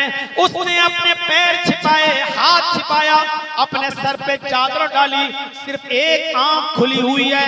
अबू दाऊद किताबुल जिहाद देखिए, जल्दी से उसने अपनी जिस्म पर चादर लपेटी और मैदान जंग में चली गई अपने बेटे की लाश देखने के लिए कि मेरा बेटा मैदान जंग में कहाँ है, किस हाल में पड़ा है। मैदान जंग में जाती है तो चीख कर कहती है, आई नबनी, आई नबनी, मेरा बेटा कहाँ है, मेरा बेटा कहाँ है। लोगों ने कहा तुम कौन हो? उसने कहा मैं उस बच्चे की माँ हूँ जो मैदान जंग में कत्ल कर दिया गया, मेरा बेटा मैदान जंग में मार डाला गया, मैं अपने बेटे को देखने आई हूँ। उसको उसके बेटे की लाश के पास लाया गया, वो अपने बेटे की लाश को देख रही है। लोगों ने कहा तेरा बेटा मैदान जंग में मरा है, शहीद हो गया है, कत्ल कर दिया गया, और तू अपना चेहरा छिपाकर, अपना जिस्म छिपाकर अपने बेटे को देख रही है। इस हाल में भी तू इतना पर्दा कर रही है, तू इस हाल में अपने बेटे को देख रही है, इस हाल में कि अगर कोई औरत ये सुन ले कि मेरा बेटा मर गया तो वो पागल हो जाती है, उसको अपने कपड़ों का होश नहीं रहता, उसको अपने पर्दे का होश नहीं रहता, उसको अपने बालों का होश नहीं रहता, वो पागल सी हो जाती है। और तूने सुना कि मेरा बेटा मैदान जंग में शहीद हो गया और तू कपड़े में मलबूस छिपी हुई चेहरा छिपाकर इस हाल में अपने बेटे को देख रही है। इस हाल में तेरा बेटा शहीद पड़ा है और इस हाल में भी तू इतना पर्दा कि तेरा चेहरा तक नहीं दिख रहा है। उस औरत ने जो जवाब दिया वो अबू दाऊद में मौजूद है। उस औरत ने जवाब दिया, इन उर्ज़बनी फलन उर्ज़ा हयाई, लोगों मैदान जंग में मैंने अपना बेटा खोया है, मैंने अपनी हया नहीं खोई, मैंने अपना पर्दा नहीं खोया। मैदान जंग में मैंने अपनी औलाद को, अपने बेटे को खोया है, अपनी हया नहीं खोई, अपना पर्दा नहीं खोया। इस हाल में भी उसने पर्दा किया। नेपाल वालों और धनोषा वालों जलसा करा रहे हो ना। हालत यह है कि मेला लगाए हो, हालत यह है कि इस जलसे में भी तुम्हारे घर की औरतें अपने बच्चों को झुला रही हैं और शॉपिंग कर रही हैं। मर्द और औरतों का इज्तिमा एक साथ है। मैदान जंग में उसका बेटा शहीद, इसके बावजूद वो अपना चेहरा नहीं खोल रही है। अपनी औरतों को पर्दा कराओगे? ये हया हमारी औरतों में कहां से आए? आज तो ईद का दिन है औरतों के लिए। हमें मर्द खामोश नजर आ रहे हैं लेकिन औरतों की आवाज अभी तक स्टेज पे आ रही है। ये खामोश रहने वाली कौम नहीं है। और जलसे में तो इनका इंतजाम इतना करीब करना ही नहीं चाहिए। रेडियो का बटन बंद करो, रेडियो तो बंद हो जाएगा, लेकिन औरत इतनी बड़ी मुसीबत है कि लाख इसका थूथड़ा बंद करो, होने वाला नहीं। आज तो मौका मिला है इनको अपनी साड़ी दिखाने का, अपना कपड़ा दिखाने का, अपनी चप्पल दिखाने का, अपना दुपट्टा दिखाने का, अपना मेकअप दिखाने का। आज तो मौका मिला है। ईद के दिन भी इतनी खुशी नहीं होती होगी जितनी आज जलसे में होती होगी। क्या माशाअल्लाह। तनोशा वालों कुछ तो देखो, इतनी मेहनत से आपने जलसा किया और एक चीज आपने गलत कर दी, ये मेला नहीं लगाना चाहिए। बस जलसे में मेला होगा तो आप क्या समझेंगे कि वहां दीन के लिए लोग जलसा सुनने आएंगे। मेले में मैं नहीं जानता हूं कि आपके हाल क्या है। बिहार के जलसों में मैंने देखा है कटिहार, पूर्णिया, हरिया मेले और ठेलों की वजह से उन जलसे इतनी बुरी तरीके से खिलाफ हुए हैं कि कई जलसों में मैंने देखा कि जलसा खत्म होने के बाद लड़के और लड़कियों को पकड़ा गया खेतों में से, मेलों में से, और बाकायदा उनको बिठाया गया है। सुबह होकर उनकी पंचायतें बिठी हुई हैं, बिठाई गई हैं, उनको क्या सजा दी जाए, रंगे हाथ जलसों में पकड़ा गया है। ये मेले लगाओगे तो बेपर्दगी फैलेगी, बेहयाई फैलेगी, बेशर्मी फैलेगी। आप क्या समझते हो कि औरतें चूड़ियां खरीदने नहीं जाएंगी मेले में? जलेबियां भी खरीदेंगी और वहां जाएंगी जहां मर्दों की भीड़ ज्यादा होगी। क्या जरूरत है? मैं एक मिसाल देता हूं, बहुत भौंडी मिसाल। नहीं देना चाहिए लेकिन क्या करूं, दिल नहीं मानता, दे देता हूं। जैसे एक कुतिया के पीछे 10-10 कुत्ते लगे रहते हैं ना, यही हाल जलसों का भी हो चुका है। एक एक लड़की के पीछे 10-10 आवारा कुत्ते घूम रहे हैं। नहीं देना चाहिए मिसाल, लेकिन देना पड़ती है। मैं जानता हूं कि अब होम्योपैथिक दवा से तुम्हारा मर्ज ठीक नहीं होगा, इसलिए ऑपरेशन करना पड़ रहा है। जलसों में मेले लगाएंगे। मिसाल देने के लायक है आपका जलसा हर जगह कि आपने इतनी मेहनत की माशाअल्लाह। वरना 1 तारीख को जलसा कैंसिल हुआ, चलो मौलाना नहीं, अल्लाह को मंजूर था, इंशाअल्लाह आइंदा साल। आपने फौरन 15 दिन के अंदर अंदर दूसरा प्रोग्राम रख दिया। ये आपके जज्बात को मैं सलाम करता हूं, सलाम आपके जज्बात को। इतना शौक आपका, लेकिन आपने एक चीज गलत कर दी, बस जलसे में मेला लगा। अब आप कहेंगे लोग मानते नहीं है, सबकी रोजी रोटी जुड़ी हुई है, तो क्या शराब का ठेका भी लगवा दोगे? यहाँ सबकी रोजी रोटी जुड़ी हुई है। मैं आ रहा था, हमारे मस्तान साहब कह रहे थे सबकी रोजी रोटी जुड़ी हुई है, तो शराब बेचने वाला भी तो शराब बेचता है, वो भी यहाँ शराब की दुकान खोल ले। आप खोलने दोगे? जब नहीं खोलने दोगे तो ये बेपर्दगी हो रही है। आप कैसे जलसे के अंदर बेपर्दगी? हम तो उन शादियों में भी कटाक्ष करते हैं जहां खड़े होकर खाने के सिस्टम चल रहे हैं आजकल बड़े बड़े शहरों में। हमें नहीं मालूम आपके नेपाल में क्या सिस्टम है। अब शादियों में खड़े होकर सिस्टम चलता है। एक तो चोर और डकैत आ जाते हैं। चोर और डकैत जानते हो ना किनको कहते हैं? ये बारातियों को मैं कह रहा हूं। 250-300 आदमी लड़की वाले के घर चले गए। ये सबसे बड़े डाकू हैं, डाकू, ये लुटेरे हैं। हाजी साहब के लड़के की बारात जा रही है। हाजी साहब हज करके आए, सऊदी अरब का रुमाल डाले हुए हैं, मुंह में पान खा रहे हैं, लंबी दाढ़ी। जर्जी साहब ने पूछा, हाजी साहब कहां जा रहे हो? बेटे की बारात जा रही है। मुंह में पान, बेटे की बारात जा रही है। बारात 300 आदमी जा रहे हैं बारात। ये 300 बाराती नहीं, लुटेरे हैं, लुटेरे। ये डाकू हैं जो लड़की वाले के घर लूटने जा रहे हैं, खाने नहीं, ठूसने जा रहे हैं। लगेगा बुरा, लगता रहे। क्यों जाते हो भाई लड़की वाले के घर? क्या हक है तुम्हारा? साहब दावत मिली है, लड़की वाले ने दावत नहीं दी है, दावत लड़के वाले ने दी है। लड़के के घर खाओ ना। नहीं साहब, लड़की के बाप ने कह दिया था लड़के के बाप से कि आप 300 आदमी ला सकते हो। तुम लड़की के बाप की मजबूरी को उसकी इजाजत कह रहे हो? शर्म नहीं आती तुम्हें? तुमने कहा था कि हमारे रिश्तेदार सब जोड़कर 250-300 बन रहे हैं, तब उसने इजाजत दी कि ले आओ। तुम लड़की के बाप की मजबूरी को इजाजत कहते हो, शर्म नहीं आती? उस 300 आदमियों को खिलाने के लिए बकरा, चिकन, मटन, मछली, मुर्गा, अंडा, नाश्ता, ये सब कराने के लिए उसने बैंक से लोन लिया है। 30 सालों से जर्जी तकरीरें कर रहा है, 30 सालों से।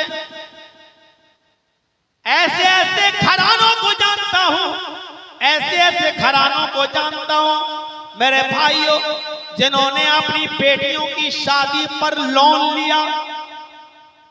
उन्होंने 300-400 बारातियों का पेट भर दिया। उनको उनकी मर्जी के मुताबिक chicken, mutton, fish fry item सब नाश्ता करा दिया। बैंक का लोन अदा करने के लिए, बैंक का कर्जा अदा करने के लिए उन्होंने अपने 20 साल खत्म कर दिए। पता चला अब तक उन्होंने जो पैसा जमा किया वो सूद था, अभी जो रकम ली थी वो बाकी है। 20 साल के बाद भी वो आज भी मेरे भाइयों अपनी बेटियों के नाम पर कर्ज लिया हुआ बैंक का अदा नहीं कर पा रहे हैं। 20 साल से जो जमा किया है वो सूद में गुजर गया, मूलधन अभी बाकी है। और बेगैर तो लड़की वालों के यहाँ किस मुंह से खाने चले जाते हो? तुम्हारा कलेजा कितना बड़ा है? तुम लड़की के घर बैठकर कैसे अपने हलक से पानी उतार लेते हो? तुम चिकन और मटन का आइटम कैसे उतार लेते हो? तुम्हारे पेट में जाने के बाद कैसे वो हजम हो जाता है? तुम्हारी गैरत क्यों नहीं जागती? तुम्हें शर्म क्यों नहीं आती? तुम लड़की वाले के यहाँ कैसे खा लेते हो? तुम्हें हया क्यों नहीं आती? तुम्हें शर्म क्यों नहीं आती? आज भिगो भिगो के मारूंगा तुम्हें। कैसे लड़की वाले क्या ठूस लेते हो? शर्म नहीं? कैसे तुम्हारी अरे मौलाना साहब हम क्या ठूस लेते हैं? मौलवी साहब भी तो ठूस लेते हैं। मौलवी तो सबसे पहले चला जाता है साहब, उसको तो 1000 रुपया मिलेगा निकाह पढ़ाने का। अब तो ज्यादा हो गया ना? कितना? 10,000? कितना? 12 नेपाली 12। हमारा ही इलाका ठीक है भैया, आप लोग तो बहुत आगे बढ़ गए। 12,000 निकाह पढ़ाने का ठीक है, चलो मौलवी को आप दे रहे हैं। अब आप कहोगे लो मौलवी के नाम पे आई थी, कितनी जल्दी मौलाना साहब ने अपनी बिरादरी को बचा लिया, कितनी जल्दी बचा लिया। मेरे भाइयों मैं इसको बचा नहीं रहा हूं, मैं ये कह रहा हूं इन सारे उलमा को अब मीटिंग करनी चाहिए और तय कर लेना चाहिए कि जिस जगह पर ये 200, 250, 300 आदमियों की बारात होगी उस जगह हम निकाह पढ़ाने नहीं जाएंगे। ये बारात का सिलसिला खत्म होना चाहिए, जहेज की डिमांड खत्म होनी चाहिए। जिस जगह पता चल जाए कि लड़के वाले ने बाइक मांगी है, मौलवी को चाहिए उस जगह निकाह न पढ़ा, नहीं पढ़ा। मौलाना साहब मैं नहीं जाऊंगा, दूसरा पढ़ा देगा, उसका बाइकाट करो जो दूसरा पढ़ाने जाए। ये चीज होनी चाहिए। शादियों को आसान करो। अल्लाह के नबी जनाब मोहम्मद रसूलुल्लाह सल्लल्लाहु अलैहि वसल्लम ने इन तमाम चीजों में आसानियां पैदा फरमाई। ये दीन जहां दीन तौहीद है, ये दीन जहां दीन रिसालत है, ये दीन जहां देरों को और बुराइयों को खत्म करता है, ये दीन जहां बेशर्मियों बेहयाई को खत्म करता है, ये दीन वहीं पर आसानियां भी पैदा फरमाता है। आसानी पैदा करो, आसानी। अल्लाह के नबी सल्लल्लाहु अलैहि वसल्लम के पास एक औरत आई, और सुनो नौजवानों, हंसी आई तुम्हें हंसी। एक औरत आई और आकर बैठ गई। बुखारी की रिवायत किताबुन निकाह। अल्लाह के नबी ने कहा कैसे आना हुआ? वो कहती है आपसे निकाह करना चाहती है। कहती है कि मैं अपने आप को पेश कर रही हूं आपके लिए, मैं आपसे शादी करना चाहती हूं। आप चुप हो गए। उस औरत ने दूसरी बार कहा अल्लाह के रसूल मैं आपसे निकाह करना चाहती हूं। आप फिर खामोश। उसने तीसरी बार कहा अल्लाह के रसूल मैं आपसे निकाह करना चाहती हूँ। आप तीसरी बार भी खामोश। वहां बहुत से सहाबा बैठे थे। एक सहाबी ऐसे ही बोले जैसे मैं बैठा हूँ आपके सामने और आप बैठे मेरे सामने, ऐसे अल्लाह के नबी के सामने चंद सहाबा बैठे थे। उनमें से एक सहाबी को जरूरत थी शादी की, तो उन्होंने कहा अल्लाह के रसूल वो आपसे बार बार कह रही है मैं आपसे निकाह करना चाहती हूँ, आप कुछ बोल ही नहीं रहे हैं। अगर आपको जरूरत नहीं है तो मेरा करा दीजिए, अगर आपको जरूरत नहीं है तो मेरा करा दीजिए, मुझे तो जरूरत है। अल्लाह के नबी ने कहा अच्छा तुम्हें जरूरत है निकाह की? कहा का देखो मैं तो नहीं कर सकता हूं, लेकिन अगर तुम करना चाहते हो तो मैं इससे बात करता हूं। अय औरत मैं तो अब नहीं करूंगा निकाह, लेकिन ये तैयार है, क्या इसके साथ शादी करेगी, इसके साथ निकाह करोगी?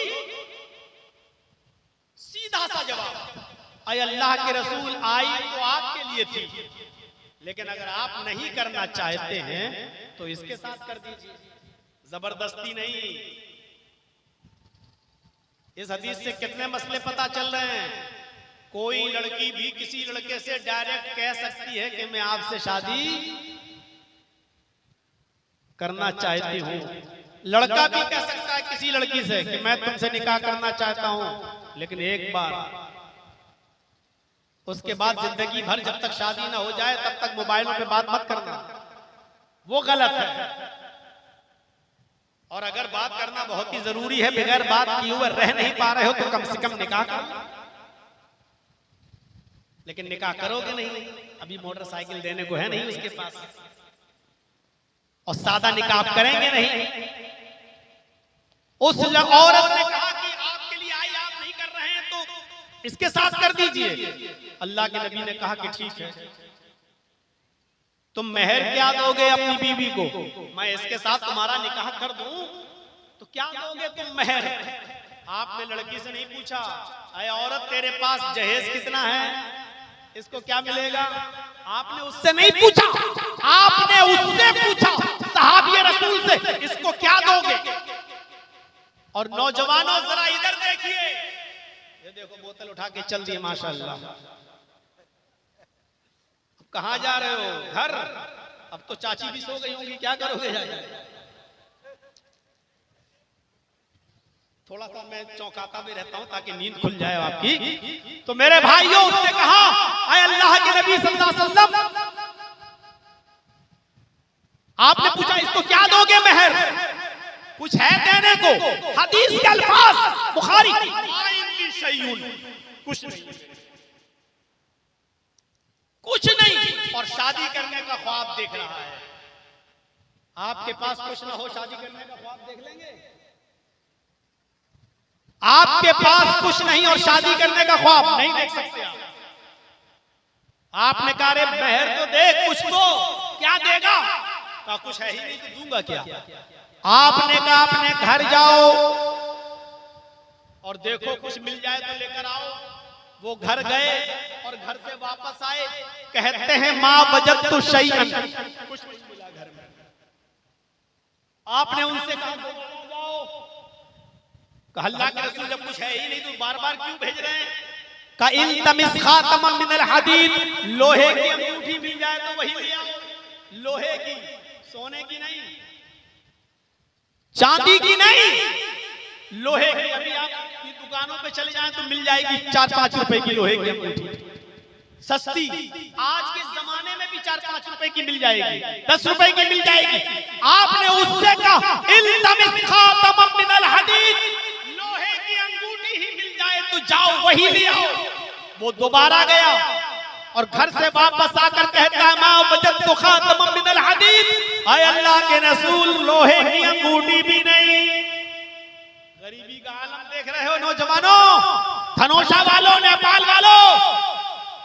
उसके घर में 5 रुपए की उस जमाने की लोहे की अंगूठी भी नहीं। कहता अल्लाह के नबी लोहे की अंगूठी भी नहीं मिली।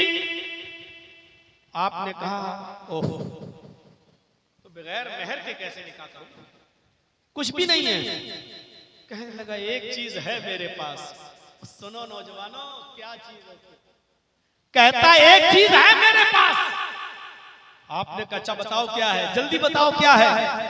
इंदी इजार, इंदी इजार, आय अल्लाह के रसूल एक लुंगी है मेरे पास। लुंगी जानते हैं ना, तहबंद, एक लुंगी है। जब घर पे जाता हूँ सोने लगता हूँ तो उसको लपेट लेता हूँ, यानी लुंगी पहन के मैं सो जाता हूँ। यानी नई लुंगी नहीं है, पुरानी, वही पहन के सोता हूँ। आपने कहा वो एक लुंगी है तुम्हारे पास? कहा, जाओ वही लुंगी ले आओ और वो लुंगी इसको दे दो, वही मेहर हो जाएगा। तो कहने लगा जब इसको दे दूंगा तो मैं क्या पहनूंगा? अगर वो लुंगी मैं इसी को दे दूंगा तो मैं क्या पहनूंगा? तो आपने कहा अच्छा एक्स्ट्रा नहीं है? कहा नहीं, आधी दे दो। अब बताओ एक लुंगी का भी आधी लुंगी कर देगा, फाड़ कर दो टुकड़े कर देगा, तो किस काम की? कहने लगा अल्लाह के रसूल उस लुंगी को आधा आधा कर दूंगा, आधी अपने पास रख लूंगा, आधी उसको दे दूंगा, कम से कम बिछाकर बैठने के काम तो आ जाएगी आधी। आपने कहा आधी में वो क्या कर लेगी? आधी तेरे किसी काम की नहीं और आधी उसके भी किसी काम की नहीं। आधी तो नहीं, अगर देना तो पूरी दे। बोला पूरी तो नहीं दे सकता। अल्लाह के नबी ने फरमाया अच्छा ये बताओ कुरान तुम्हें कितना याद है? इस गरीब घर में शादी हो रही है। आपने कहा कुरान कितना याद है? कहने लगा अल्लाह के नबी सूरह मुल्क याद, सूरह क़यामा याद, सूरह दहर याद, सूरह हाक़ा याद, सूरह नबा याद, सूरह दहर याद, सूरह जुमा याद, सूरह मुनाफिकून याद। मुझे ये सूरत याद। आपने कहा नौजवान तुझे इतनी सूरतें याद हैं? कहने लगा हाँ। क्या ये सूरतें तू अपनी होने वाली बीवी को याद करा देगा? क्या ये सूरतें तू अपनी इस औरत को, अपनी बीवी को सिखा देगा? कहने लगा हाँ। आपने उस औरत से पूछा कि तेरे होने वाले शौहर के पास माल नहीं है देने के लिए कुछ भी, अगर यही सूरतों को मैं मेहर बना दूं और तेरा ये शौहर कुरान की इन्हीं सूरतों को मेहर बना दूं और वो तुझे ये सूरतें सिखा दे, तो क्या ये मेहर तुझे कबूल है?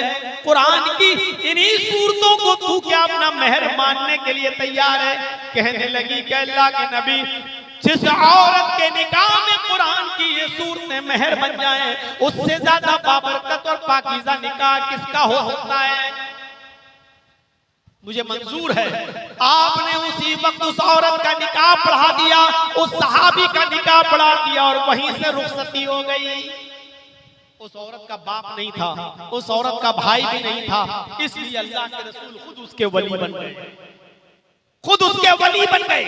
औरत बगैर वली के निकाह नहीं कर सकती, जायज नहीं है। इसलिए जितनी शादियां कोर्ट में होती हैं वो सब हराम और नाजायज है। जो शादियां भाग कर की जाती हैं, लड़का लड़की भाग गए दूसरे गांव चले गए और दूसरे गांव का हाजी साहब वो लड़की के बाप बन गए। बेटा तो हमने अपना बेटा बना लिया। ये तेरे बनाने से बेटी नहीं हो जाएगी बेगैरत, ये हाजी कहलाता है तू। इससे बेहतर था कि तू मर जा, लेकिन हाजी शर्म नहीं आती तुझे? एक भागी हुई लड़की का बाप बनते हुए तुझे शर्म नहीं आती? धनोषा से कोई लड़का और लड़की दोनों भाग गए और मान लीजिए बढ़नी सिद्धार्थ नगर झंडा नगर पहुंच गए और वहां किसी गांव में पहुंच गए। वहां का एक बुढ़ा आदमी, वो हाजी साहब, नमाजी साहब, वो कहने लगे मैं इस लड़की का बाप बन गया हूं। मस्जिद के मौलाना से कहा चलो ठीक है निकाह पढ़ा दो मैं, और मौलाना साहब ने निकाह पढ़ा दिया। उस मस्जिद में ही नहीं, अगर ऐसी भागी हुई लड़की का निकाह खाने काबा में भी अगर पढ़ाया जाए और ऐसा फर्जी बाप, चाहे वो एक नहीं 1,00,000 मर्तबा भी हज कर लिया हो, उसके बाद बाप बनकर डुप्लीकेट बाप बनकर इजाजत देता हो और मस्जिद नबवी में या खाने काबा में भी निकाह पढ़ाया गया हो, अल्लाह की कसम इसके बावजूद वो लड़की हलाल नहीं होगी, वो निकाह हलाल नहीं होगा। वो दोनों जिनाकार होंगे। जितने भी बच्चे पैदा होंगे वो सारे बच्चे हरामी, नाजायज औलाद कहलाई जाएगी। वो बच्चे हरामी कहलाए जाएंगे, वरासत से वो बच्चे हक नहीं पाएंगे। मेरे भाइयों, इसलिए हलाल रिश्ते करिए, हलाल। ये भागकर शादी, कोर्ट मैरिज कर ली, नहीं होगा। जब तक लड़की का वली तैयार है, लड़की का वली उसका बाप है, अक्लमंद है, दानिशमंद है, होश में है, हवास में है, तो अपने बाप की मौजूदगी में चचा भी इजाजत नहीं दे सकता। बाप ही वली बनेगा।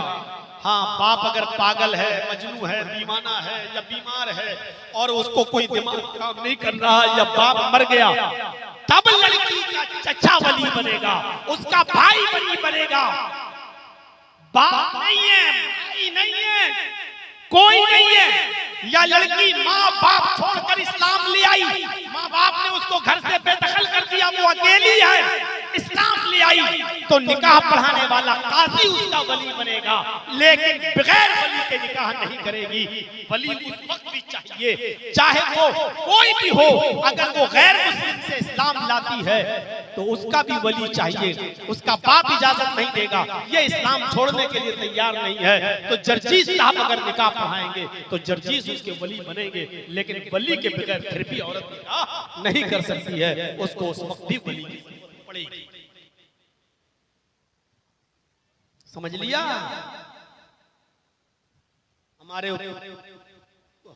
इंडिया की तरह नहीं, अब तो गैर मुस्लिमों के साथ एक साल में 10,000 लड़कियां पूरे हिंदुस्तान के अंदर, इंडिया का ये परसेंटेज सामने आया है, एक साल में 10,000 लड़कियां गैर मुस्लिम लड़कों के साथ शादियां कर,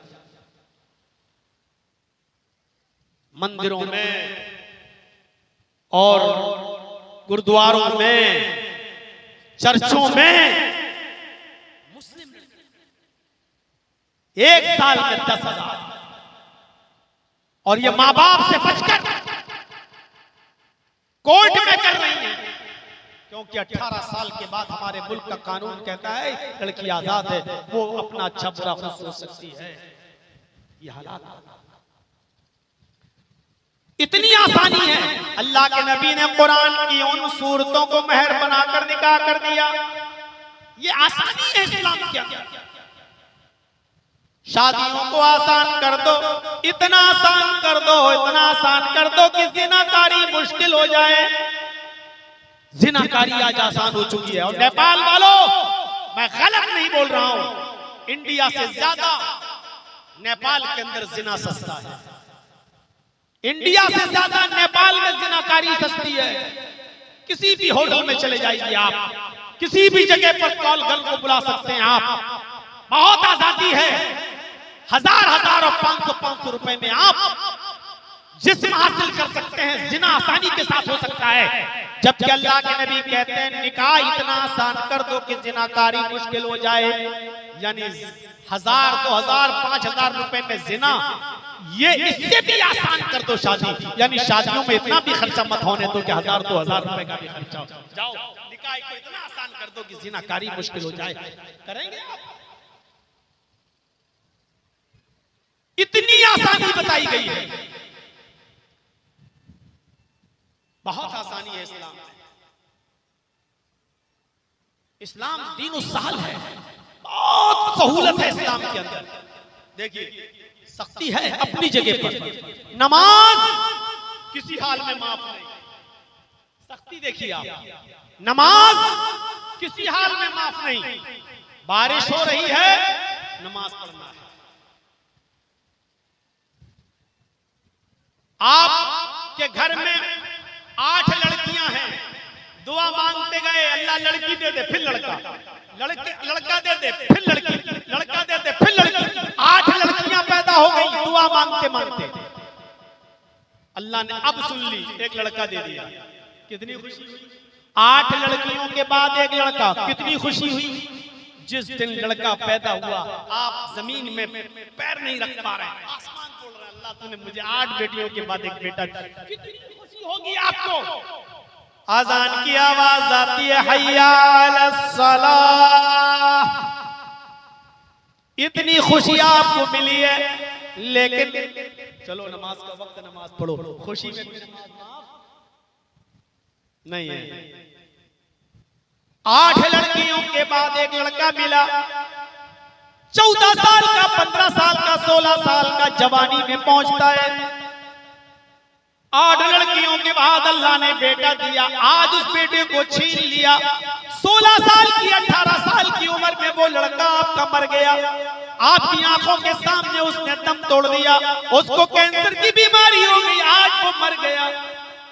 गौर करो आपको कितना गम पहुंचेगा, आप कितना रोएंगे, आपको कितना अफसोस होगा, आपकी आंखों में कितने आंसू आएंगे। 8 बेटियों के बाद एक बेटा मिला, वो भी कैंसर में मर गया। आपके ऊपर कितने गम के पहाड़ टूट गए आप नहीं बता सकते, लेकिन आपकी आंखों में आंसू हैं।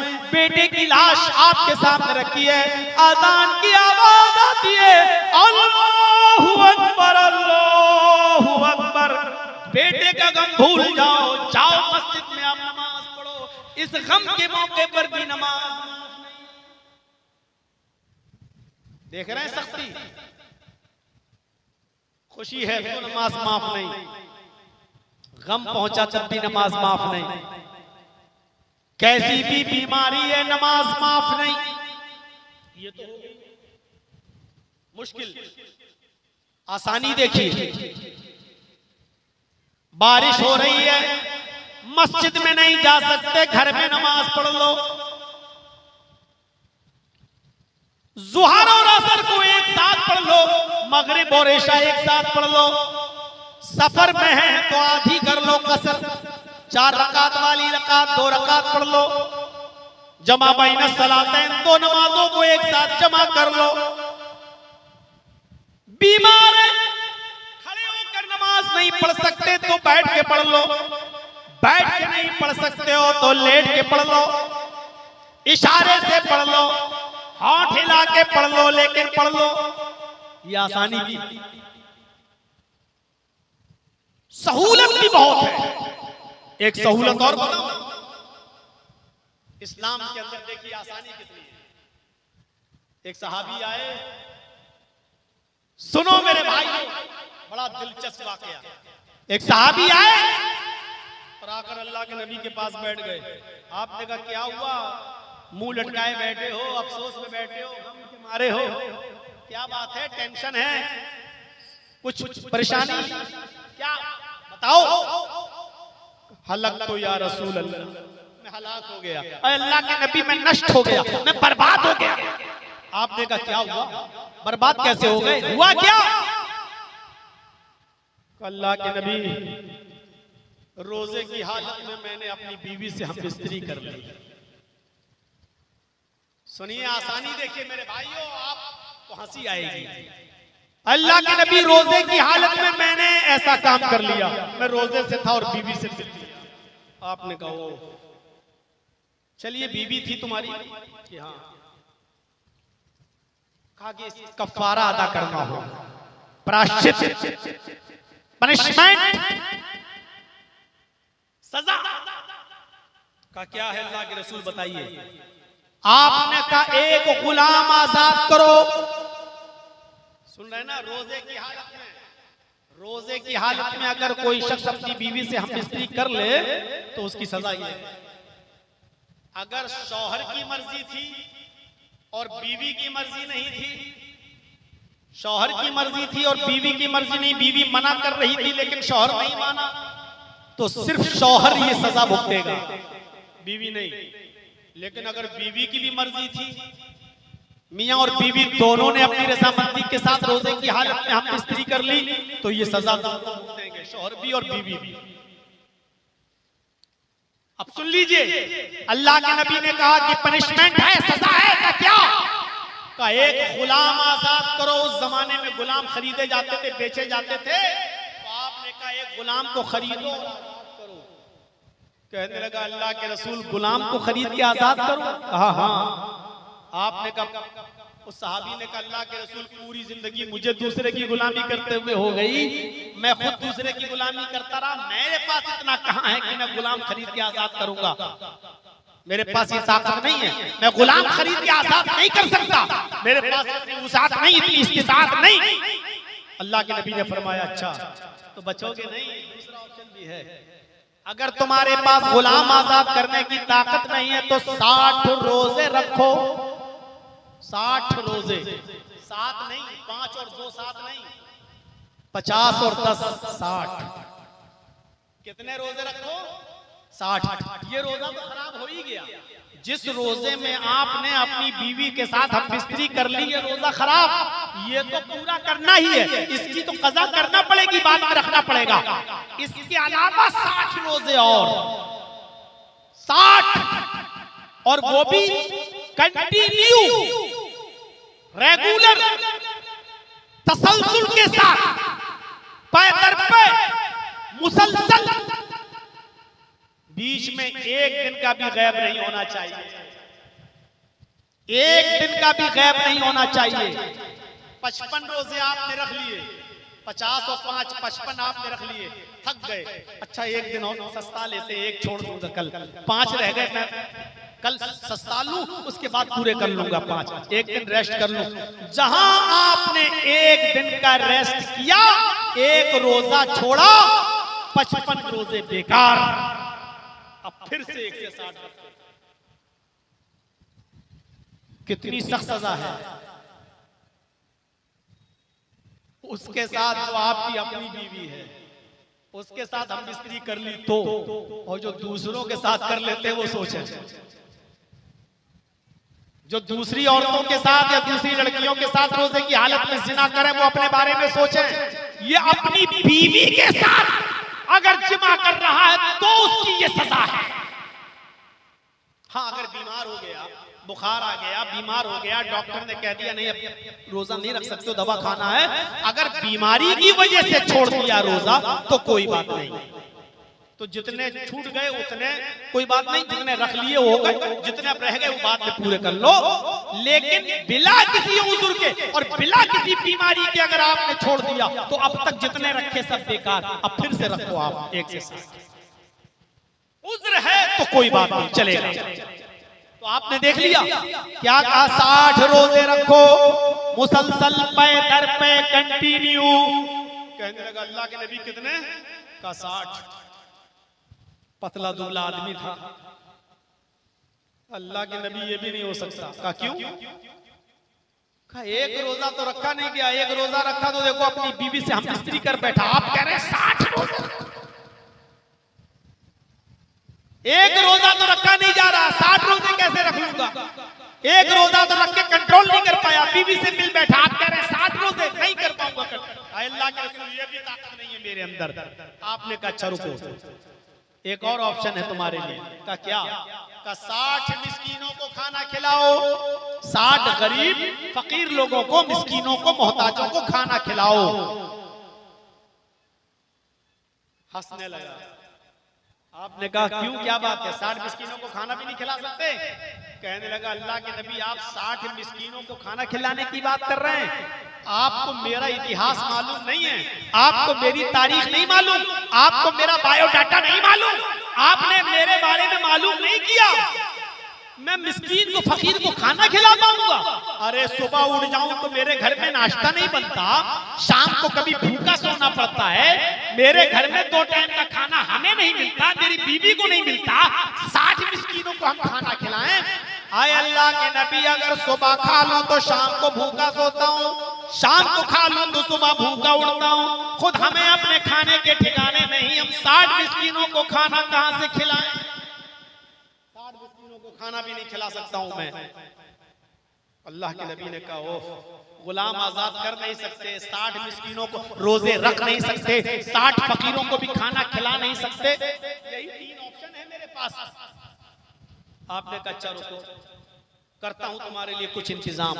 नमाज का वक्त हुआ, आपने सहाबा से कहा ये तुम्हारा भाई है, इसने रोजे की हालत में अपनी बीवी से हम मिस्त्री कर ली है, गुलाम आजाद करने की ताकत नहीं है, 60 रोजे रख नहीं सकता, फकीरों को खाना खिला नहीं सकता, इसके लिए कुछ चंदा करो, कुछ इकट्ठा करो, ये गरीबों में बांट देगा बेचारा, इसका कफारा अदा हो जाएगा। सहाबा किराम चंदा करने लगे, कोई 2 खजूर लाया, कोई 4 खजूर लाया, कोई 10 खजूर लाया। सहाबा किराम ने खजूर का एक टोकरा भर दिया, 15-20 किलो खजूर तैयार, एक पेटी खजूर की तैयार। अल्लाह के नबी ने उसको बुलाया, इधर आओ, ये लो, ये तुम्हारे नमाजी भाइयों ने, ये तुम्हारे साथियों ने तुम्हारे लिए चंदा किया है, जाओ इसको अपने गांव में ले जाओ, अपने मोहल्ले में ले जाओ और अपने कबीले में, अपने खानदान में गरीब लोगों में बांट दो, उनको खिला दो, तुम्हारा कफारा अदा हो जाएगा। फिर हंसने लगा। अल्लाह के नबी ने कहा अब क्यों हंस रहे हो? कहा किस खजूरों का? कहा अपने गांव में, अपने कबीले में, अपने खानदान के गरीब लोगों को खिला दो, उनमें बांट दो। कहने लगा अल्लाह के रसूल, मैं उस अल्लाह की कसम खा के कहता हूं जिसके कब्जे में मेरी जान है, पूरे खानदान में, पूरे कबीले में, पूरे गांव में मुझसे ज्यादा गरीब कोई है ही नहीं।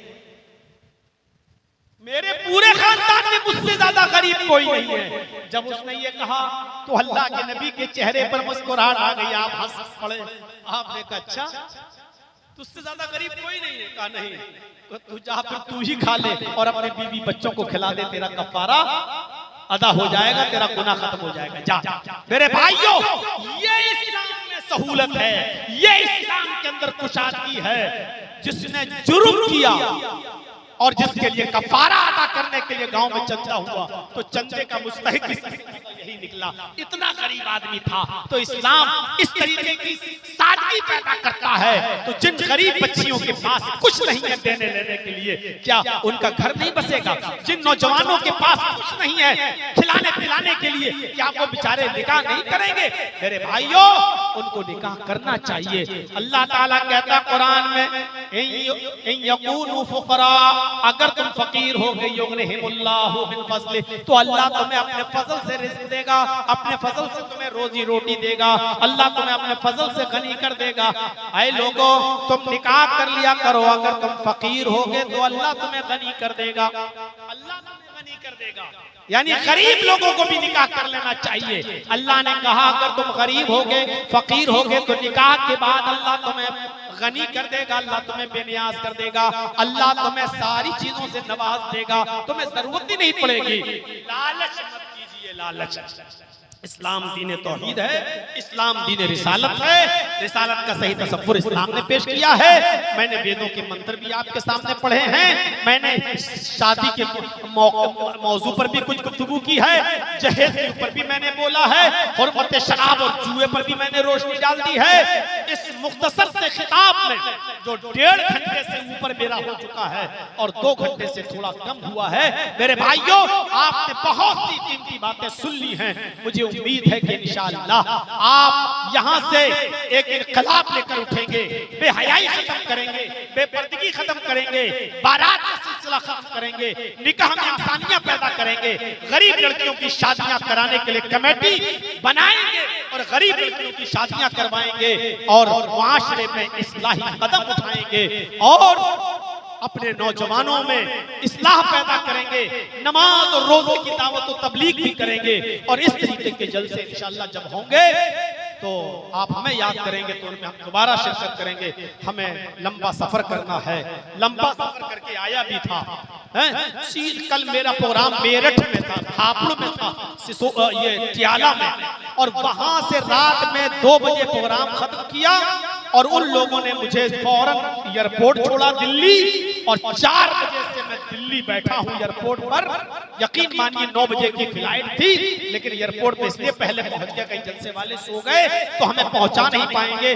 9 बजे की फ्लाइट पकड़ के दरभंगा आया, दरभंगा से फिर मैं गांव आया और यहाँ पहुंचा, फिर आपकी बस्ती में पहुंचा, और अभी मुझे सफर फिर करना है। दरभंगा से 6 बजे की मेरी ट्रेन है, ये पकड़ के मुझे फिर निकलना है और लखनऊ पे पहुंचना है। मेरे भाइयों, मेरी गुजारिश है कि मैंने जितनी देर आपके सामने खिताब किया है, आप एक इबरत हासिल करके जाएंगे यहाँ से और इंशाअल्लाह अपने समाज और सोसाइटी में इस्लाह पैदा करेंगे और अपने बच्चों के अंदर दीनी उत्साह उनके अंदर जगाएंगे, अपने बच्चों में दीनी इनकलाब पैदा करेंगे, अपने अंदर भी आप इनकलाब लाएंगे। हम अल्लाह से दुआ करते हैं कि बारे अल्लाह हमारी शादियों में आसानी पैदा फरमा दे, जुए, शराब, बेपर्दगी और जिनाकारी से हमारे मुआशरे को पाक और साफ कर दे। इलाहुल आलमीन शादियों में आसानियां पैदा फरमा दे। जो लड़के बैठे हुए हैं जिनकी शादियां नहीं हुई, अल्लाह उनको दीनदार लड़कियां अता फरमा दे, और जो बेटियां बैठी हुई हैं अल्लाह जिनकी निकाह नहीं हुए उनको दीनदार रिश्ते अता फरमा।